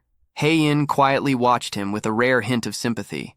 Despite all the power inside him, she realized he was still just a young boy who had lost everything. Hei-in prepared to leave for a work call, leaving the two alone at the construction site. Song Haiji asked where she was going, and her older sister simply told them to save some food for her before leaving. Kim Jo immediately grabbed the cold soda Haiji brought him and took a huge, desperate gulp. Haiji watched him with a bright smile, curious about his reaction to the Coca-Cola. The moment the drink hit him, he nearly choked from excitement while loudly declaring that it tasted incredible. After years of surviving on laboratory food, the sudden rush of sugar and carbonation completely overwhelmed his senses. Jo stared at the red can as if it were something miraculous. He excitedly described the sweetness, the tingling feeling on his tongue, and the sharp sensation in his throat. To him, it felt like something inside his head had suddenly switched on. Haiji laughed at his dramatic reaction, genuinely happy to see him enjoying something so simple. But then his expression suddenly changed as he looked at the cold condensation running down the can. The taste triggered a memory buried deep inside his mind. A flashback appeared. Lee Ki-wan stood inside a small makeshift kitchen, while serving him a large burger with a rare and honest smile.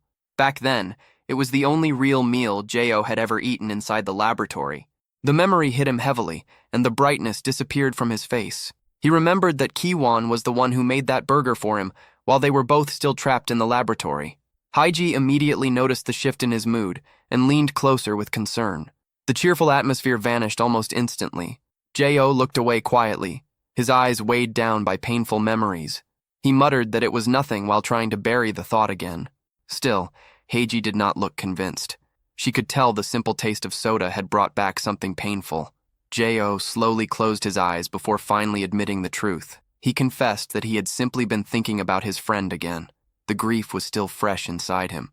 The two quietly sat together on the construction bench, while the distant city skyline faded into the background. Jo admitted that he was not only close to Ki-wan, but to all the other test subjects as well. Haiji listened silently and commented on how deeply he cared about them. She remembered how relaxed he looked back at the burger shop whenever he was surrounded by people who understood him. Jo lowered his gaze toward the ground as his voice became quieter. To him, those children were not just companions. They were the only family he had. Terrible memories from the experiments flashed through his mind. He remembered sitting restrained to a chair as nothing more than a starving skeleton while scientists in gas masks treated him like an object. Yet even inside that nightmare, the children still found tiny moments of humanity together. He remembered all of them gathered around a small handmade cake, pretending for a few short minutes that they were ordinary children. He remembered his closest friends, the people who gave him a reason to survive through the torture. They were the only thing keeping him sane inside that endless nightmare. Back in the present, Jo looked completely broken. For so long, he dreamed about all of them escaping together and finally finding happiness. Yet he was the only one who managed to get out. His face twisted with anger and grief as thoughts of his trapped friends filled his mind. The guilt of surviving alone was clearly crushing him. His fist tightened so hard that his knuckles turned pale and began shaking. Deep inside, he made a silent promise that he would return and save every single one of them. The determination in his eyes looked fierce enough to destroy everything standing in his way. If necessary, he was ready to tear the entire laboratory apart with his own hands. Beside him, Haijai quietly watched with a mixture of sympathy and support. She could see the scars the laboratory left behind, not only on his body, but inside his heart as well. After a moment, Jo calmed himself and looked back at her. His voice softened as he humbly admitted that he was not a mutant like Haiyan, so he did not know how useful he could truly be. Even so, he promised to help however he could. Haijai immediately answered him with a warm smile. She told him he could rely on her whenever he needed help. Jo blinked in surprise, caught off guard by such honest kindness. It felt completely different from the cold and harsh life he had always known. A small but genuine smile appeared on his face as he thanked her. For the first time since escaping the laboratory, he felt like he might truly have someone on his side. Several days later, the scene shifted toward the large gates of Samuel High School.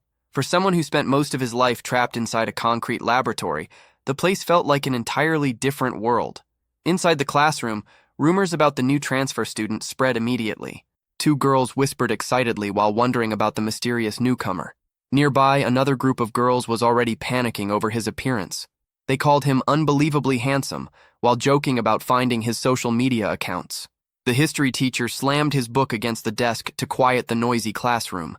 Then he officially introduced the transfer student. Standing at the front of the room, Jo felt completely exposed. Inside his chest, his mutated heart pounded heavily. A sudden fear gripped him as he wondered whether he could ever blend into a normal life. He stared across the classroom filled with curious faces while his thoughts spiraled. Even now, he still could not understand how Heian managed to arrange his school transfer so quickly.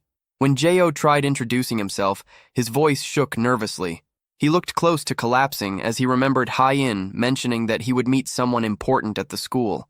Forcing himself to speak, he barely managed to say his name while sweat formed across his forehead under the gaze of the entire class. To him, this social pressure felt far more terrifying than any laboratory experiment. After finally taking his seat, he stared blankly at the blackboard in complete disbelief. He still could not fully accept that he was actually sitting inside a normal classroom. Whispers continued spreading across the classroom, and Jiho's anxiety only grew worse. His face turned pale as nausea hit him, making him wonder if he was about to throw up directly onto his desk. Behind him, several girls were already whispering about how attractive he looked. The attention was the last thing he wanted. The boys were no different, constantly throwing questions at him about where he came from and whether he played soccer. Jiho lowered his head, completely overwhelmed by the noise surrounding him.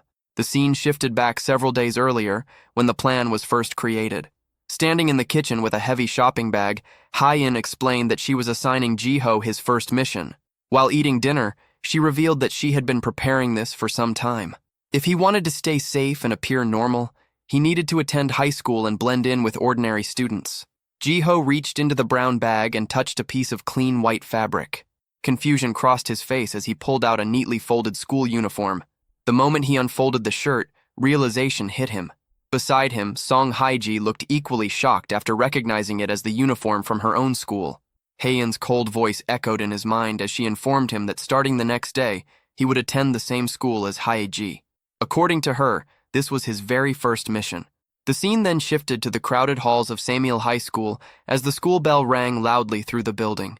To Jiho, the familiar school sound felt strangely foreign.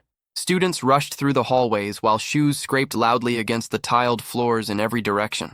Inside the classroom, Jiho was immediately surrounded by curious classmates. They crowded around his desk and bombarded him with endless questions about his social media, workout routine, and favorite video games. When they asked where he transferred from, he struggled badly to answer without stumbling over his words. The overwhelming curiosity of the students left him completely tense. At that moment, he remembered Heian's warning. She bluntly told him that he still carried the feeling of the laboratory around him and needed to learn how to act like a normal person for the sake of the investigation. Heian leaned closer during that conversation and firmly reminded him that blending in was essential. If he wanted to survive and help her mission, He needed to master the ability to appear ordinary. Back in the present, the pressure around him only continued to grow. Several girls openly admired his clear skin and handsome appearance while talking excitedly nearby. Jiho remained stiff in his seat, knowing he could not allow anyone to suspect he was a heart mutant. Sweat slowly formed across his forehead as more students kept speaking to him. Between club invitations and questions about weekend plans, he felt like he was drowning under the social pressure of school life. Panic slowly started taking over as he stared at the crowd of eager faces surrounding him. He began thinking that he had already failed and exposed himself before his first day even properly started. Then suddenly, a loud crash exploded across the classroom as a huge hand slammed down onto Jiho's desk.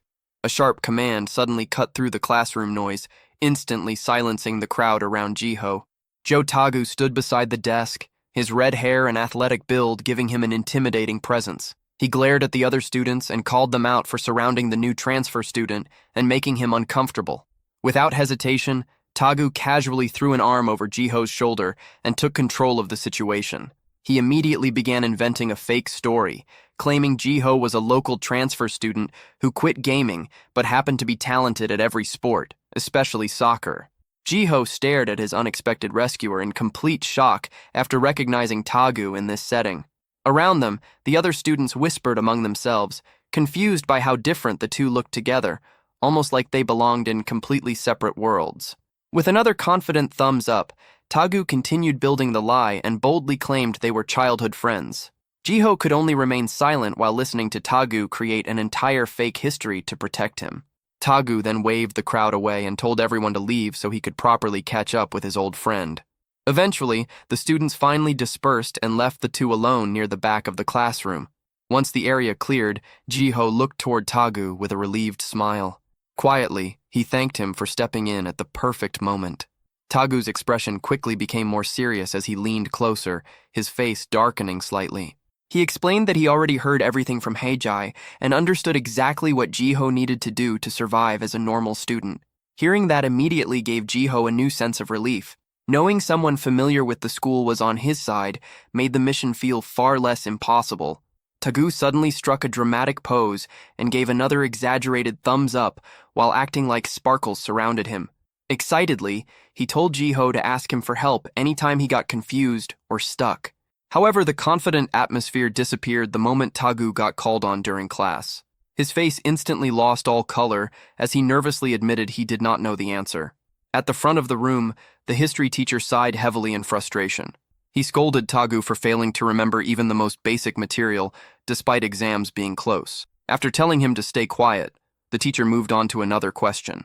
He asked the class which bacteria caused the Black Death. Trying to act confident again, Tagu rested his chin on his hand and claimed the teacher was underestimating his intelligence. Then, with complete confidence, he loudly shouted, "COVID," across the room. The absurd answer left the entire classroom frozen in stunned silence for a brief moment. Without hesitation, the history teacher smacked Tagu on the head using his pointer stick.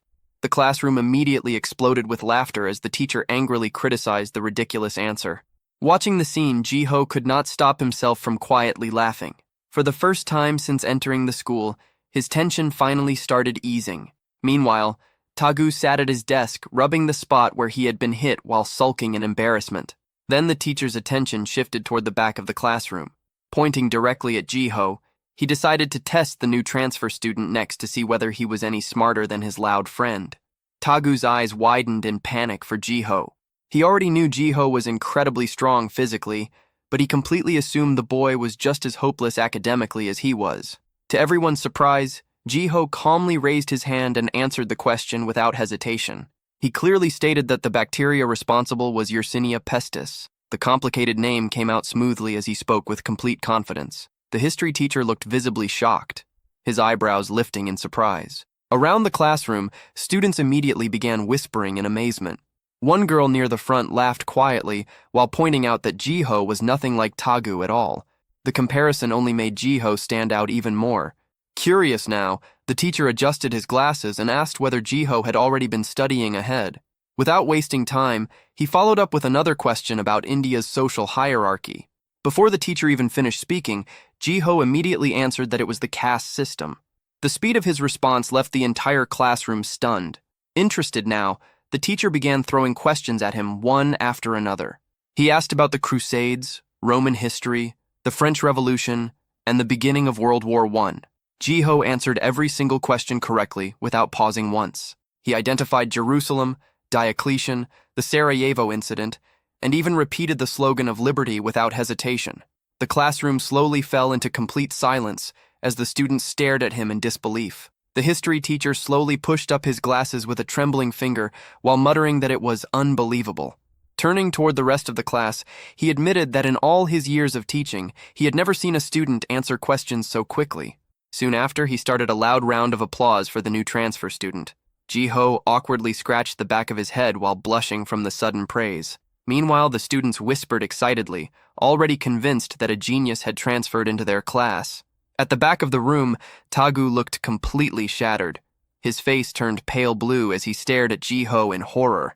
He could not believe he had mistaken him for an idiot. Outside, sunlight shined brightly over the large campus of Samil High School. Jiho's mission to blend into school life had already taken a far more dramatic turn than anyone expected. Meanwhile, Tagu completely lost his mind over Jiho, suddenly revealing himself as a history genius. Jiho simply looked confused while calmly packing his bag. Tagu repeatedly brought up the Sarajevo incident, unable to understand how someone could know such obscure textbook details. Jiho casually corrected his pronunciation while staring at him blankly. To him, it was simply information he happened to know. As he zipped up his school tracksuit, he smiled brightly and admitted that he did not actually know what the incident itself was about. He only remembered hearing the name before. Tagu stood there speechless, completely unable to process the logic. Knowing the answer without understanding the meaning made no sense to him. Still confused, Tagu hurried after Jiho and demanded to know how he answered every question correctly if he barely understood the subjects. As they walked together, Jiho gave only a vague explanation. The scene then flashed back to his time inside the laboratory. A thin, skeletal Jiho sat alone inside a padded cell while surrounded by textbooks. He explained that the scientists allowed him to read simply to keep him occupied. Even trapped inside that nightmare, he found comfort in studying. Jiho admitted that he spent his time imagining future conversations he could have someday if he ever managed to make friends. Back in the present, Tagu fell completely silent after hearing the truth. The harsh reality of Jiho's childhood finally began sinking in for Tagu. Tears started pouring down his face as he processed everything his friend had gone through. He completely broke down after realizing Jiho spent his entire life trapped in loneliness and suffering. Tagu cried openly, devastated by the thought of someone memorizing textbooks simply to escape unbearable boredom. Eventually, he forced himself to calm down and tried acting cool again by throwing his jacket over his shoulder. He told Jiho that PE class was next and promised to show him what real fun looked like. Soon after, the scene shifted to the school gymnasium, where the entire class gathered for physical education. At the center of the court, the teacher held a volleyball while explaining the rules for the day. The class would be participating in a dodgeball match between two sections. Immediately, the students became excited and started exchanging competitive trash talk. Jiho quietly leaned toward Tagu and asked what dodgeball even was. Hearing that only reminded Tagu once again how much of normal life Jiho had missed. A quick explanation of the rules followed. Players stayed inside their zones, threw balls at opponents, and tried not to get hit. Jiho looked slightly nervous about participating in his first real game. Tagu confidently gave him a thumbs up and told him to trust his guidance. That confidence lasted only a few seconds. Suddenly, a dodgeball slammed directly into Tagu's face. He collapsed instantly with a loud scream after getting hit without warning. The opposing team burst into laughter at the brutal knockout. Jiho quickly rushed over to check whether Tagu was seriously hurt. Tagu slowly stood back up with blood dripping from his nose while still trying to protect his pride. He stubbornly claimed the hit barely even hurt. Jiho immediately pointed out the obvious nosebleed, genuinely worried about him. Ignoring the concern, Tagu pointed toward the court. Jiho was now the last remaining player on their team. Wiping the blood from his nose, Tagu finally admitted that dodgeball might not be his strongest sport. Now standing alone, Jiho looked overwhelmed as every student in the gym focused on him. Before leaving the court, Tagu quickly pulled him aside to give one final warning. He told Jiho to use only half of his strength so he would not accidentally expose his powers. Jiho instantly remembered the last time he tried holding back and nearly killed someone anyway. Nervously, he agreed to do his best. Tagu headed toward the sidelines while the teacher yelled at him to leave the court immediately. Meanwhile, Ji-ho stayed frozen in place while repeatedly reminding himself to use only half his strength. He became completely trapped inside his own thoughts, desperately trying to understand how someone measured half of inhuman power. A giant image of a gorilla appeared in his imagination as a reminder of his monstrous strength. Suddenly, one of the opposing students launched a powerful throw while mocking Ji-ho for spacing out during the game. The ball shot through the air at high speed. Ji-ho stared at it in panic. He still had no idea how to properly control his strength. At the last possible moment, his instincts took over. He twisted his body sharply and dodged the ball just before it flew past his face. Even while moving, he remained stuck in thought, desperately trying to calculate the correct amount of strength for a normal school game. Then a strange realization suddenly hit him.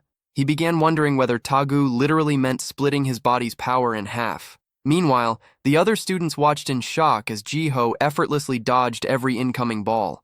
Some of them already started thinking the new transfer student was secretly a professional athlete. Ji-ho narrowed his eyes with complete focus. He began dodging using only movements from his upper body while keeping his legs perfectly still.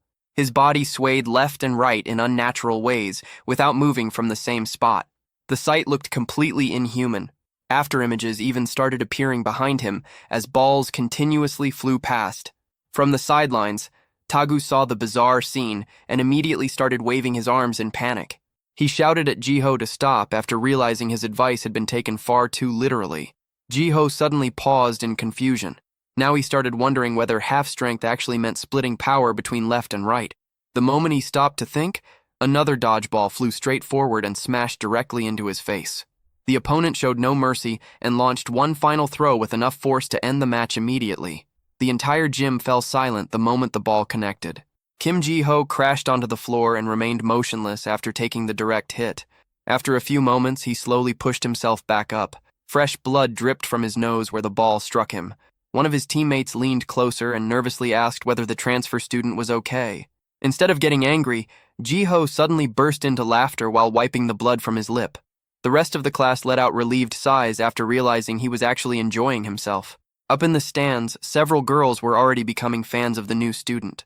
They whispered excitedly about how Ji-ho was not only handsome, but unexpectedly athletic too. Nearby, Song Hae-jae quietly watched from the sidelines with her chin resting against her hands. A small, satisfied smile appeared on her face as she realized Ji-ho was adapting to school life surprisingly well. As the sun slowly began setting over the city, the school day finally came to an end. Students scattered across the campus while talking about exams and making plans to visit nearby PC cafes. Ji-ho walked home together with Jo Tagu and Song Hae-jae. Tagu casually rested his arms behind his head while asking how Ji-ho's first full day as a normal student felt. Grinning proudly, Tagu reminded him that hiding his secret would take serious effort. He clearly enjoyed acting like Ji-ho's guide through normal school life. Pointing at himself confidently, Tagu claimed he was the only person in the entire school that the former lab experiment could fully trust. Ji-ho simply smiled and agreed. As they walked, he quietly reflected on how different this atmosphere felt compared to the cold and lifeless laboratory. A week quickly passed, and Ji-ho slowly began adjusting to the rhythm of school life. He watched Tagu dominating soccer games on the field and enjoyed seeing people live freely without anyone controlling them. He saw classmates crowded around handheld game consoles while laughing and shouting together. The constant noise and energy of normal teenagers still felt unfamiliar to him. At the snack bar, he discovered he could buy whatever food he wanted as long as he had enough money. While happily eating a bread bun, he listened to Tagu constantly talking beside him. During another walk home, Ji-ho admitted that normal life still felt awkward sometimes. He was still trying to understand all the unspoken rules of being an ordinary teenager. Song Hae-jae turned toward him with a cheerful smile. She admitted that despite the awkward moments, she genuinely enjoyed spending the day together. Tagu suddenly stopped walking after hearing Ji-ho speak so honestly. Ji-ho quietly confessed that without meeting the two of them, he never would have known life could feel this normal and peaceful. With his backpack hanging from his shoulders, he sincerely thanked them both. It was a rare moment of honest gratitude from someone who had lost almost everything. Tagu immediately became embarrassed and told Ji-ho to stop acting emotional. Still grumbling, he insisted there was still a lot left for Ji-ho to learn about surviving high school. Soon after, the scene shifted away from the peaceful streets and toward a hidden warehouse on the outskirts of the city. The area was dark, silent, and completely isolated from the public eye. A group of men in dark suits moved through the warehouse, their footsteps echoing across the empty building. One of them asked whether the lab had noticed anything suspicious about their activities yet. The leader looked pleased and explained that the higher-ups still had no idea they had been secretly stealing supplies. According to him, they only needed to stay quiet for a few more days before they were completely safe. Suddenly, he stopped walking and narrowed his eyes after sensing something strange nearby. In the shadows, a man sat alone while casually eating instant ramen. It was Kang Do-young, and he looked completely relaxed. Do-young loudly slurped his noodles while hiding his face behind dark sunglasses.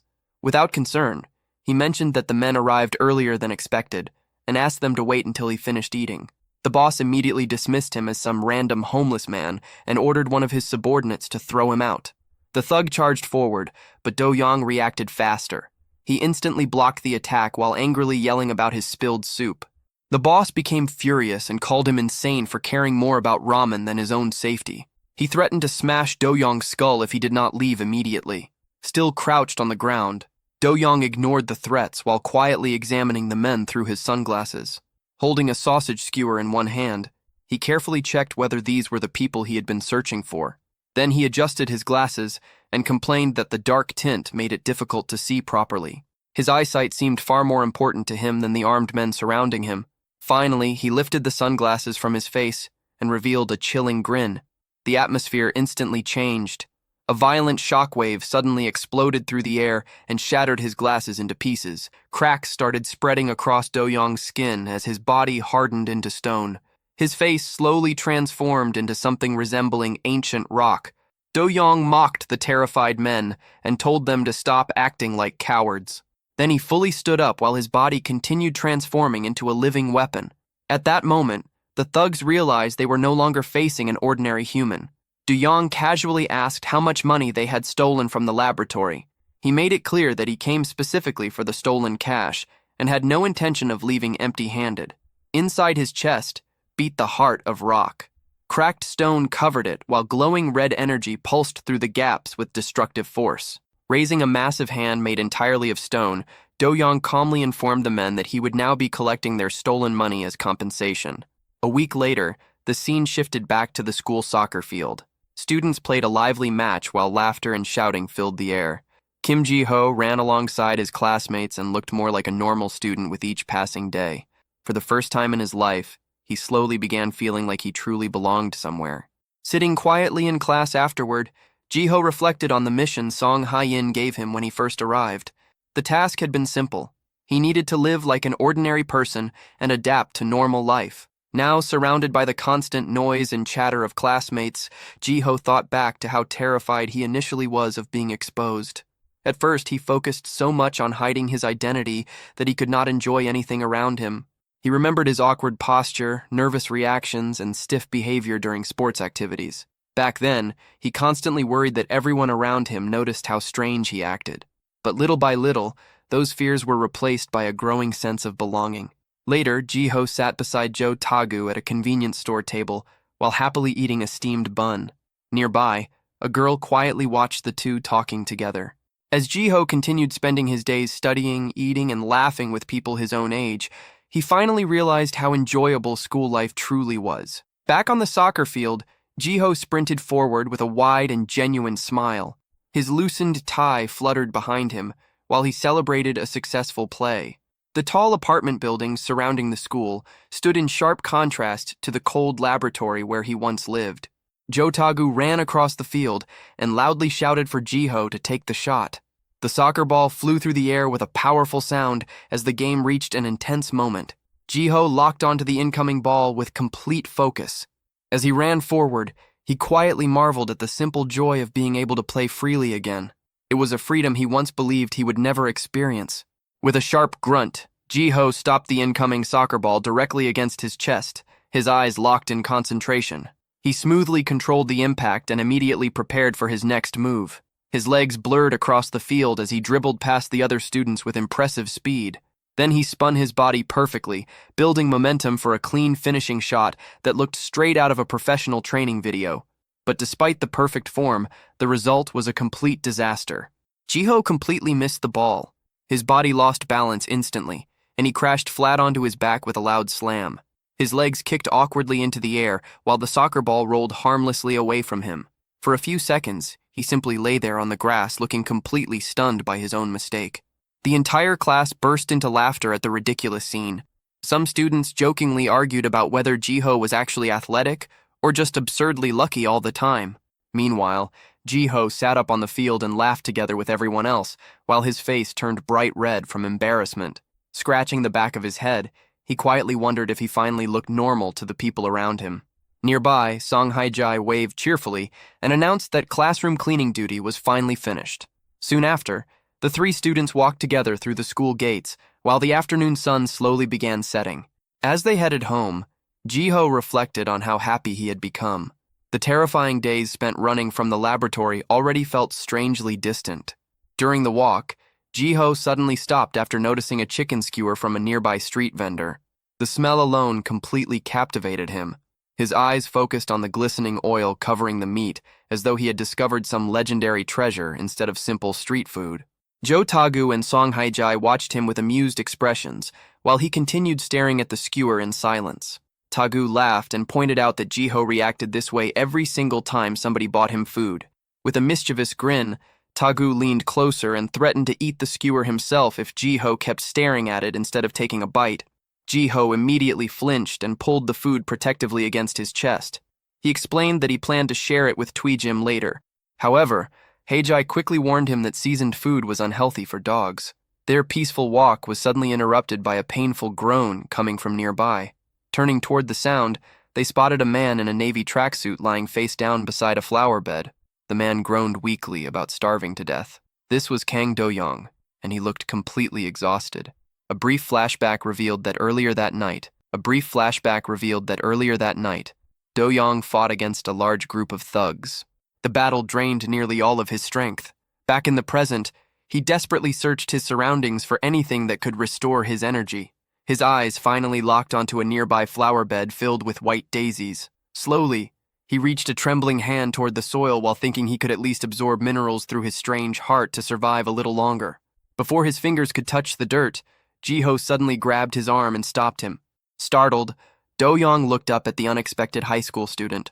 With complete seriousness, Jiho warned him that eating dirt would only destroy his stomach. Then he pointed toward the nearby plants and calmly explained that dandelion leaves and clovers were technically edible if he was truly desperate for food. A short distance away, Haijai and Tagu watched the bizarre scene in total confusion, while Jiho casually gave survival advice to someone they assumed was homeless.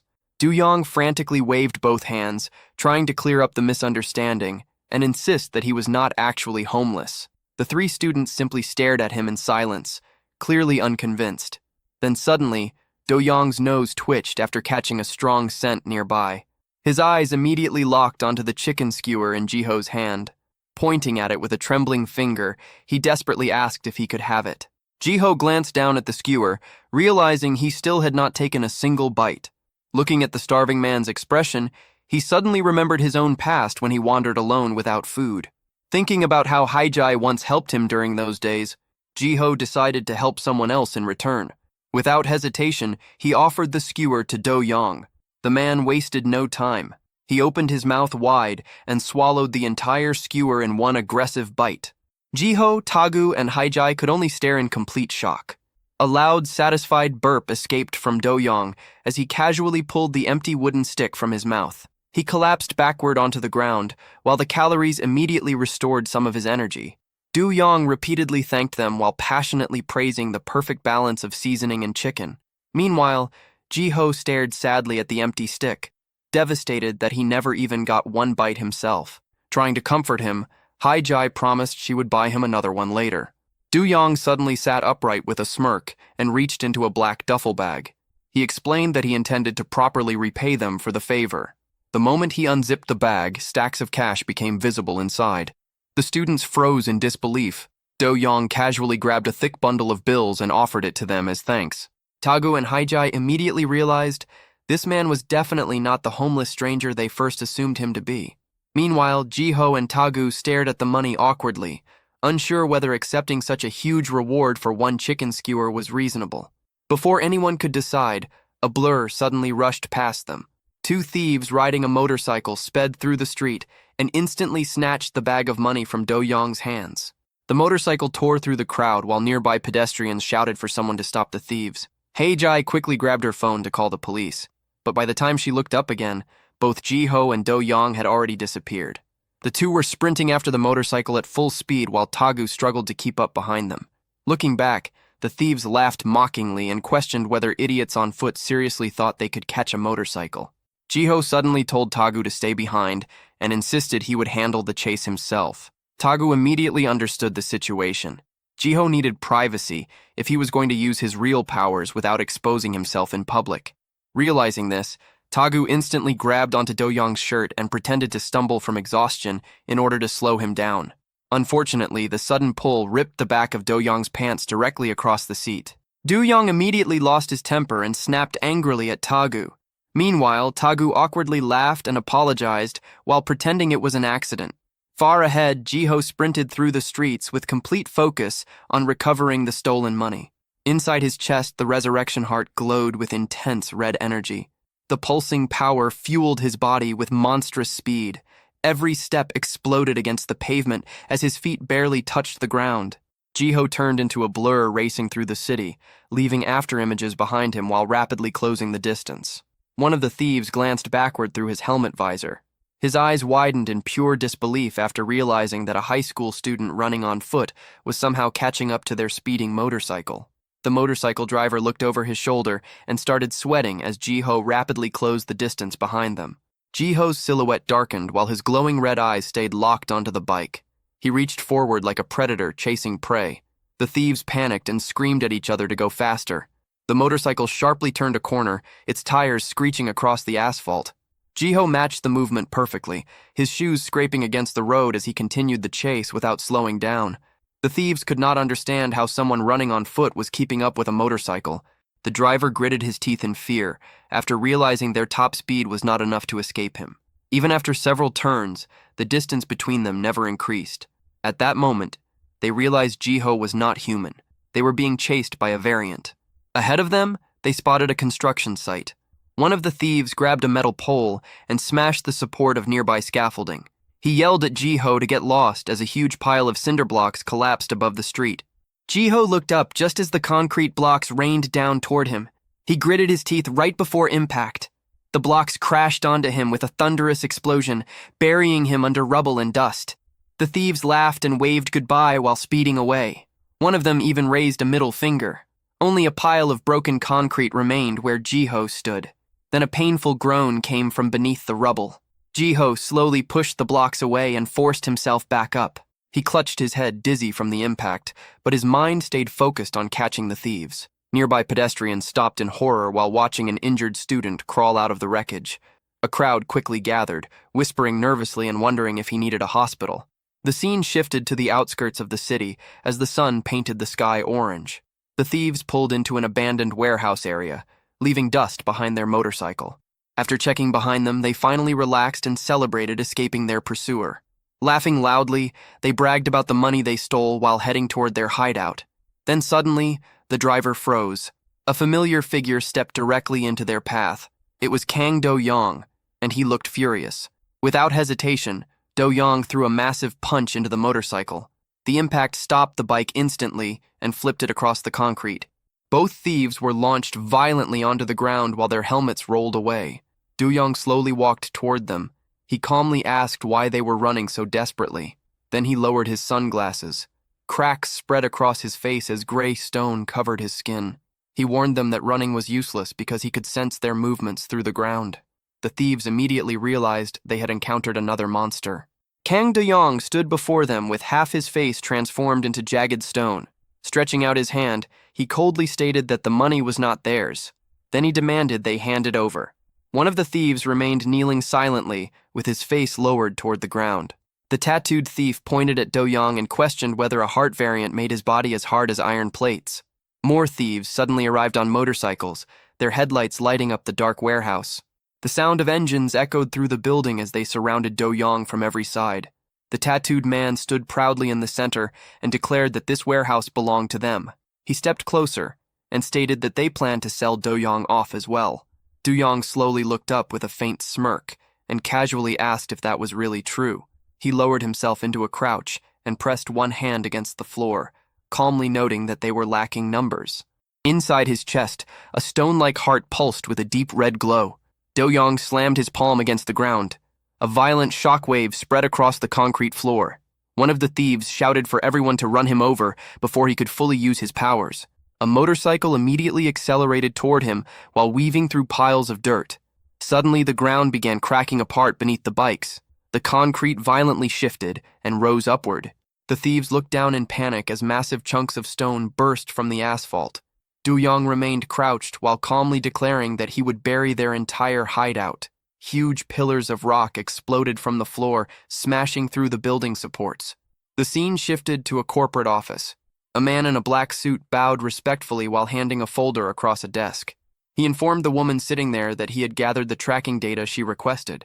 The official was a slim woman with short black hair and a pinstriped blazer. She calmly opened the file.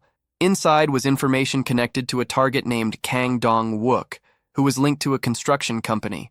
She studied the photo of Kang Do-young and quietly noted that he looked very young. Leaning back in her chair, she narrowed her eyes and decided it might be time to contact Kim Ji-ho. She asked her subordinate whether the man in the file could be related to the person Ji-ho had been searching for. The man stood with his hands together and admitted that it was difficult to confirm. He explained that the target could possibly be Ji-ho's friend, but there was still no certainty. A sharp smile slowly spread across the woman's face. She tapped the photo and stated that her instincts told her this was exactly the person they needed. Kim Ji-ho suddenly slammed both hands onto the desk, his eyes widening in shock. He could not believe they might have actually found one of his old friends from the lab. Hae-in stayed completely calm and gestured for him to settle down. Leaning back in her chair, she reminded him that nothing had been confirmed yet. She briefly changed the subject and checked her phone while casually commenting that the school uniform suited him well. Then she asked how he was adjusting to life as a student. Ji-ho awkwardly laughed and scratched the back of his head before admitting that school had actually been fun. Still, spending time around normal students only made him miss his old friends even more. His expression quickly turned serious again as he leaned forward. He brought the conversation back to the mission and demanded to know exactly what she meant when she said they might have found one of them. Hae-in slid a thick folder across the desk, revealing a stack of investigation reports. She explained that her team had been tracking someone around Ji-ho's age. After pulling out a photograph, she handed it to him for a closer look. The picture showed a man sitting inside what looked like an interrogation room. Ji-ho grabbed the photo with both hands and stared intensely at the face in front of him. He recognized the man immediately, but the situation made no sense. He suddenly jumped to his feet and pointed at the picture in shock. That was the same man he met recently, the one wandering around the streets. Ji-ho quickly started rambling about how the guy stole his chicken skewer and even tried eating dirt before that. Hae-in stared at him in complete confusion, clearly caught off guard by the ridiculous details. After brushing her hair aside, she calmly revealed the man's name, Kang Dong-wook. She carefully watched Ji-ho's reaction, checking whether the name triggered any memories from the lab. Ji-ho looked back at the file but slowly shook his head. The name sounded completely unfamiliar to him. He explained that his vision was blurry back then because his body had not fully regenerated, but he was certain he would recognize the person face to face. He flipped through more pages and examined a cleaner photo of the man. Neither the name nor the appearance matched anyone he remembered. Then suddenly, his eyes widened. Sweat formed on his face as he reached the next set of images. Something inside the file completely shook him. Ji-ho stared at a photo taken during a warehouse fight while his hands trembled around the papers. The image showed the man from behind, but what caught Ji-ho's attention was the arm. The skin was cracking apart and transforming into heavy gray stone. It was an unmistakable ability. A memory flashed through Ji-ho's mind. A young boy in a hospital gown, quietly sitting inside a cold, sterile room. In that instant, Ji-ho realized the truth. The man in the photo was not Kang Dong-wook. It was Kang Do-hyang, one of his old friends from the lab. Ji-ho shouted the name aloud and immediately looked toward Hae-in for confirmation. He was completely certain. Nobody else could possess an ability like that. Hae-in nodded and confirmed that the power was known as the Heart of Stone. She carefully observed Jiho's reaction with a calculating look. Jiho leaned forward with a dark expression and demanded to know where the man currently was. Now that he had finally found a trace of his past, he refused to let it slip away. Hei-in then revealed the ugly truth. Kang Do-hyang had become the CEO of a massive construction company worth billions. Worse still, he was working alongside the same laboratory that experimented on them, just like Lee Ki-wan. She admitted that some evidence was still circumstantial, but she strongly believed the connection was real. Because of those ties, Do-hyang had become one of the main targets of their investigation. Jiho stared silently into space as the betrayal slowly sank in. The thought of another one of his old friends working with the enemy made his jaw tighten. Seeing the opening, Hei-in brought up a mission she needed help with. She wanted Jiho to approach the target directly. Resting her chin against her hand, she revealed a small, knowing smirk. Then she bluntly asked if he was willing to take the assignment. The smile on her lips widened slightly. She already knew exactly how to make him agree. Jiho slammed his hand onto the desk and leaned over the scattered papers with determination burning in his eyes. He accepted the mission without a second of hesitation. The scene shifted to a massive construction site packed with cranes, excavators, and workers moving through clouds of dust. This was Harem Construction, the company controlled by the man Jiho was searching for. One worker carried several heavy cement bags across his shoulders, while his face stayed hidden beneath a hard hat. Hei-in's voice explained that Jiho would be infiltrating the construction site where Do-hyang operated. Nearby, another laborer handled a loud cement mixer while preparing materials in a dusty corner. This was the place where Jiho was supposed to encounter the company's CEO. Jiho stood in the middle of the noisy site wearing dark work clothes and a white safety helmet. His mission was simple. He needed to uncover what kind of connection the company had with the lab. As he listened to the final instructions, he lowered his head beneath the shadow of his helmet. Hei-in warned him that the friends he once knew might no longer be the same people. An image flashed through his mind of a hooded man gripping a metal pipe with a cold expression. She explained that Do-hyang was far more deeply tied to the lab than any of their previous targets. Jiho walked toward the construction area with a heavy wooden frame strapped to his back. He needed to stay cautious and question every move his former friend made. For a moment, he stopped and glanced over his shoulder while dust drifted through the air. The entire plan depended on using Do-hyang to expose the people secretly controlling the lab. A close-up of Jiho's eye revealed the intense focus hidden beneath his messy bangs. He was determined to drag the people hiding in the shadows into the light. Nearby, Joe Tagu struggled badly under the weight of construction supplies. His face turned bright red beneath his hard hat as he nearly collapsed after only a few minutes of labor. Sweat poured down his face while he staggered behind Jiho and loudly complained about the work. He admitted he never expected the mission to involve actual construction labor. Jiho stopped and looked back after noticing how exhausted his friend looked. He thanked Tagu for helping him, but insisted he did not need to push himself this far. Tagu immediately shot back with a shaky thumbs up despite sweating nonstop. He insisted this level of work was nothing for someone like him. Inside his imagination, the two of them transformed into stylish secret agents wearing suits, sunglasses, and carrying guns. To Tagu, this was not manual labor. It was a full spy mission. Jiho could only smile at his friend's enthusiasm while adjusting his work gear. He thanked Tagu again before the two continued deeper into the construction site. Tagu leaned closer and quietly asked when they were finally going to meet Jiho's friend. Being surrounded by strangers at the site was clearly making him nervous. Jiho admitted that he still had no idea where Do-hyang actually was. Tagu nearly lost his mind after hearing that. He shouted about how insane it was to wander through a gigantic construction site without any real plan. Jiho adjusted his hard hat and wondered if it was really that serious. Tagu immediately pointed out the obvious problem. The place was packed with workers, and since Do-hyang was the CEO, there was a good chance they would never even see him from ground level. Then Tagu pointed toward a group of older workers nearby and suggested gathering information from them first. Jiho looked doubtful and questioned whether those men would give them any useful answers. Tagu acted completely confident and claimed he was an expert at winning people over when he needed something. He was fully prepared to charm his way up the ladder. Suddenly, a massive worker stepped over them while crushing a juice box in one hand. The rough-looking man barked at them, demanding to know why two punks were standing around instead of working. The older workers glanced down from their resting area and told the kids that the adults were busy. They ordered them to stop asking stupid questions and figure things out themselves. The veterans kept ranting about how young people immediately complained whenever things got difficult. To them, the younger generation was nothing but loud troublemakers. Some of the workers muttered that the country was falling apart because kids these days had rotten brains. None of them looked willing to tolerate rookie mistakes. The foreman pointed directly at Jiho and mocked him as some pretty-faced gigolo. He warned them that if they caused accidents and hurt anyone, the responsibility would fall on them. Then he pointed toward a giant pile of cement bags. They had 1 hour to move everything. If they failed, they could get lost and go home. Jiho and Tagu stood there while the foreman yelled at them to start moving. Tagu froze in place while Jiho calmly prepared for the work. The older workers walked away and left the two behind with the exhausting task.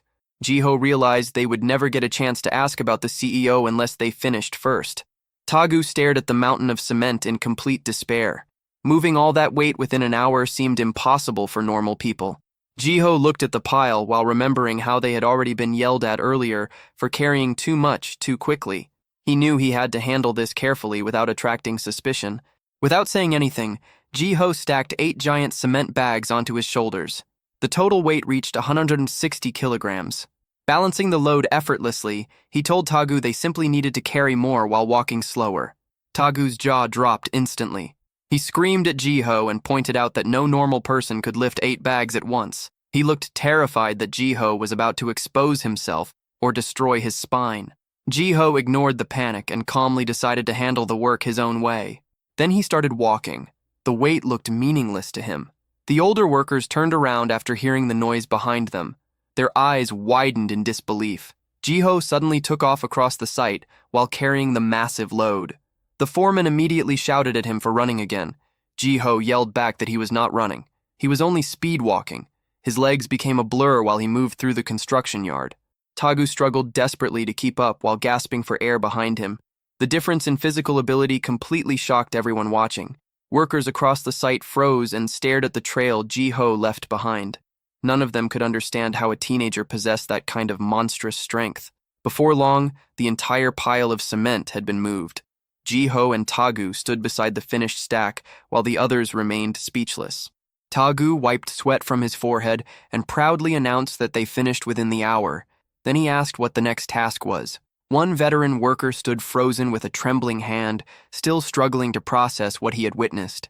He admitted the kid clearly had too much energy. Then he pointed toward another pile of cement on the opposite side of the site. Even he sounded unsure about giving them more work. Jiho had already turned around before the sentence even finished. A moment later, he rushed past again while carrying another huge load. He shouted for everyone to move aside as he sped through the construction area. At that point, he looked less like a worker and more like a human machine. The laborers could only stare in disbelief, while the so-called pretty boy completely outperformed the entire crew. None of them had ever seen anything like it before. Soon, the second pile was finished too. Tagu collapsed onto the ground while gasping for breath. Meanwhile, Jiho stood there looking completely refreshed. He asked if there was anything else he could help with. The older workers could only stare silently, unable to understand how the two kids still had energy left. The foreman exchanged a look with another worker. Both of them realized they had completely underestimated the pair. Next, the crew assigned them to cement mixing. Jiho and Tagu immediately got to work, dumping heavy cement bags into a large mixer while dust filled the air. Tagu dragged over a toolbox with a proud grin, finally feeling useful. He was starting to enjoy the undercover mission far more than expected. Meanwhile, Jiho carried several giant wooden beams across his shoulder. One nearby worker became so shocked by the sight that he nearly dropped his hammer. The massive weight looked completely effortless in Jiho's hands. The veteran workers stood around Kim Jiho, still buzzing from what they had just witnessed. They admitted the kids were far tougher and more hard-working than they first assumed. The speed and dedication the two showed on the site completely changed their opinion of the younger generation. Above them, another crew continued handling the high-voltage electrical wiring. Suddenly, a massive cable reel began spinning out of control. The workers on the upper platform lost their grip as the thick wire unraveled violently.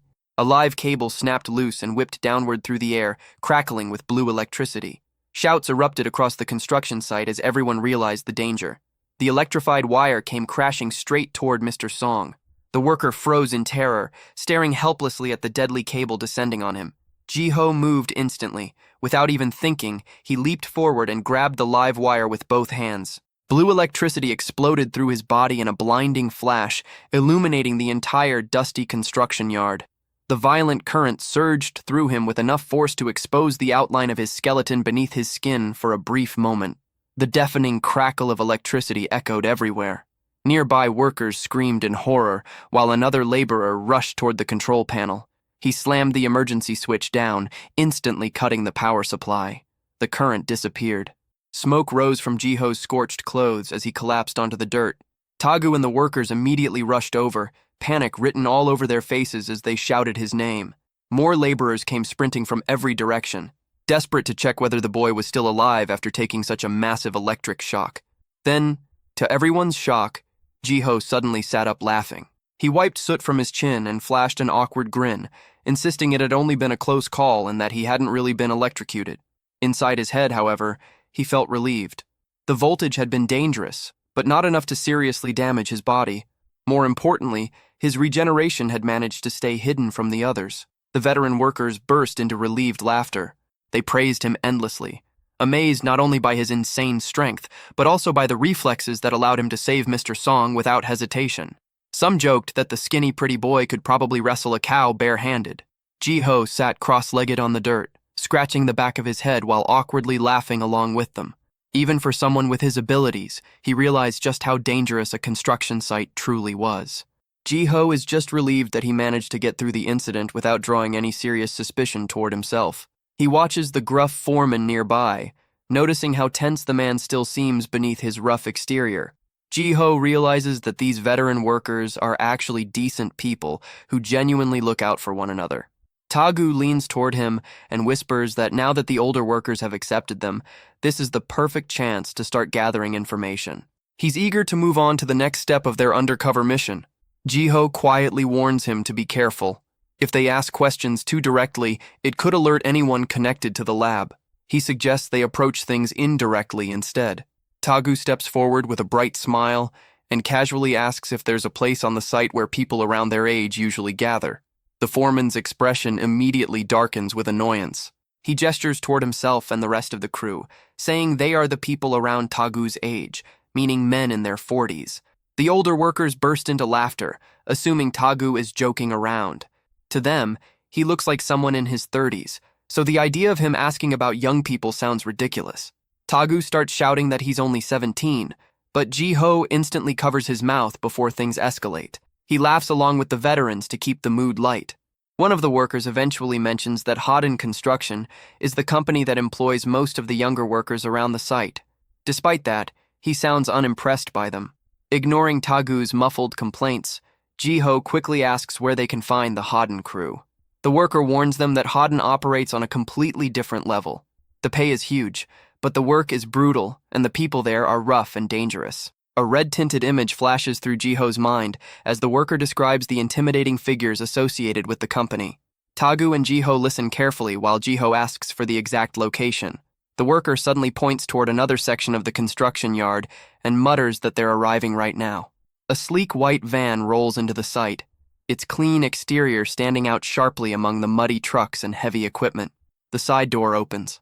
A pristine designer sneaker steps onto the dusty ground, its expensive green and red stripes looking absurdly out of place on a construction site. Tagu and Jiho stare with wide eyes, completely baffled by the sight. One after another, several young men step out of the van, all dressed head to toe in luxury brands. Gucci, Louis Vuitton, Burberry, every single one of them looks more like a celebrity than a construction worker. They move through the site with confidence and arrogance, completely ignoring the dirt surrounding them. Tagu nearly screams in disbelief as he points out all the designer labels. He wonders aloud how much money these people are actually making. Even Jiho is visibly caught off guard by the absurd display. Then the leader steps forward. His heavy boots echo against the concrete as he slowly approaches Jiho with calm confidence. He has a tall frame and his hair is tied back neatly in a sharp bun. Leaning casually against the van, he lowers his sunglasses and reveals sharp, calculating eyes focused directly on Jiho. It feels like he's searching for something in the boy's face. A smug smile spreads across his lips as he points directly at Jiho and asks if he's the same chicken skewer kid he met recently. He leans closer, his expression hardening as he demands confirmation. The tension between them grows heavier by the second. The man slowly pushes his sunglasses back up and narrows his eyes, repeating that they've definitely met before. A flashback surfaces of two boys inside a cold laboratory years ago, both wearing hospital gowns and quietly eating snacks together between experiments. Ji-ho doesn't back away. He stares directly into the man's eyes and addresses him by name, Kang Do-hyun. With a cold smile, Ji-ho confirms that they really have met before, mentioning that it has been over 10 years since they last saw each other. At long last, the two former brothers from the lab are reunited face to face. But Kang Do-hyun did not understand. To him, the protagonist was the child who gave chicken skewers. What a coincidence. But the protagonist answers that it is not a coincidence. He came to this place looking for him. After all, he knew that Kion worked here. That leaves Kion confused. Why is he looking for him? And then a flashback happens. Kang Do-young, starting now, he is joining your company. How you and the lab are connected, he is going to uncover it all. Whether you are getting help or being blackmailed, it does not matter. Just like the old days, we will be friends again. And that connection, he will sever it completely. So the reason he came looking for me is because you want to join our company. Yes, that's right. He appreciates the thought, but he thinks that is going to be a bit difficult. Go home. Do-young. He thought he would do that because he is a person of principle, but eventually he will not have a choice but to let me in. Do-young is going to need him. The protagonist states that he knows quite a lot about him, so he questions why he would need him. Okay, let me show you. He starts looking around the room while the others mock him. Why would we need you, punk? What are you going to show us? But quickly, the protagonist starts moving and rearranging items in the meeting room, leaving Do-hyung impressed. In the end, it looks like the protagonist is cleaning the place. Even the protagonist's friend becomes confused. What the hell is he suddenly doing? He cannot just touch things here however he wants, man. The other idiots become confused about what is happening. Hey, you crazy bastard, why are you moving that too? Then he finally says that he is finished. This is the most efficient flow of movement. What kind of nonsense? Drag that punk out. Tell me why this is efficient. You are right-handed, so the coffee cup goes on the right. Documents are organized by the date they were received. The pen holder is best placed where it does not obstruct movement, but is still within arm's reach. And moving that cabinet, it was covering the window that lets you see the entire construction site. For a CEO who must always manage and supervise, this window is essential, but the bootlickers keep nagging him. What a nonsense. You think we did not do it because we did not know. We arranged things efficiently in our own way. But the protagonist delivers the final argument. If they had, the accident would not have happened today. Efficiency does not just mean making things easy and fast. It means making it so anyone can understand the workflow at a glance, and making it possible to respond immediately when a hazard occurs. That is true efficiency. That is the only way to ensure accidents like the one earlier never happen again. Accident? There was an accident. Well, these guys did not even realize an accident happened. Speak, Foreman. Did you know an accident happened? Or not? That is, he has not received a report yet, so you need a report to know that. The scattered materials, the missing workers. He should know just by seeing how much the work has been delayed. No wonder accidents happen. He cannot even properly grasp the situation on site. And you are good. Ha ha ha ha ha ha. You thoroughly exposed something even he had managed to overlook. He will have to reevaluate things from the beginning. But in truth, the protagonist thinks that it was his own friend who taught him that technique. Returning to the laboratory flashback, the two of them are shown together. If we set it up like this, the pathway gets wider and efficiency goes up. What is so great about being efficient? Not only is it convenient, but the guys will not get hurt walking past. Wow. Do-young. You were even worried about the guys getting hurt. Being efficient sounds amazing. He wants to learn too. Really? Then, I will teach you a bit. How important being efficient is. Work at our company starting today, but he will start as an intern for now. He has things to do, so he will get going. Learn the ropes from these guys. We will sign the contract when he gets back. Thank you, Gio. He is amazing. He completely won over the CEO all by yourself. He knows Do-young well. Anyway, now he just needs to uncover what kind of work Do-young is doing with the lab. However, these guys, they look pretty pissed off. 1 hour later, we are doing hard labor again until the CEO gets. But at least you got closer to Do-young. That alone is a huge win. Hey, who told you to lay this down like this? It's supposed to be laid down the other way, you little punks. Wait a minute. We just did as we were told. He told you to do it like this? Since when? Stop talking back and lay it the other way right now. Another hour later. They are tired. We laid it all down again.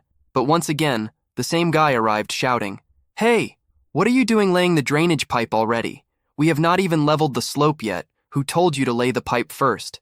Do you have nothing in your head?" "No, you definitely told us to lay it out now. We just did it because you told us to." "Fuck, are you talking back?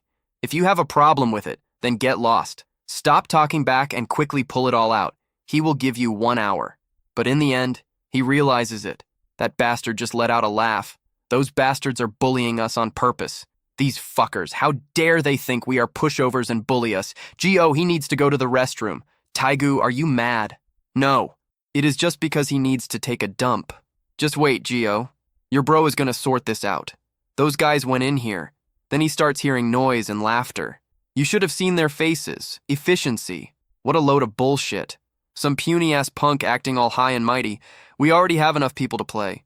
Why would we split our cut with a brat like that? We just have to keep messing with them until they quit. The foreman is on our side anyway. If we just blame all the mistakes on those punks. But Taigu cannot hold himself back. Bullshit. Did you think we would just sit around and take it? He is going to beat the crap out of all of you. When did this punk get here? Without making a sound. Is he crazy? You want to get beat up. He has been giving us the runaround since earlier. Did you think he would not notice? So what are you going to do about it? He really wants to.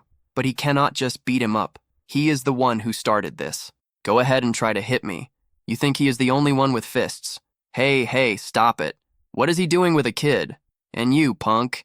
He does not even know how to do anything. If he got a job thanks to your friend, shut up and get back to work. At least your friend is smart with work. What the hell do you do? What? He did not do anything. They think they are the only ones working. He is way stronger than you guys. Oh, really? He is strong. Then, how about a round of arm wrestling? If he wins, we will acknowledge you and won't mess with him. Arm wrestling. What the? That's fucking childish all of a sudden. But man, he messed with the wrong guy. Joe Tegu. He has never lost an arm wrestling match at school. That smirking face of yours. He will turn it into a Kring face soon enough. But as expected, he farmed aura and turned into a beta. He lost quickly, to the point that he could not understand anything. He is strong. This guy is no joke. If they had actually fought, he would have been fucked. You lost, right? Both of you quit and get out of here. What? When did I ever say I would quit if he loses? Hey, you punk. Did you think the rules would only benefit you? Obviously, if you lose, you guys get lost. Fuck. That was his goal all along. He just slammed it once.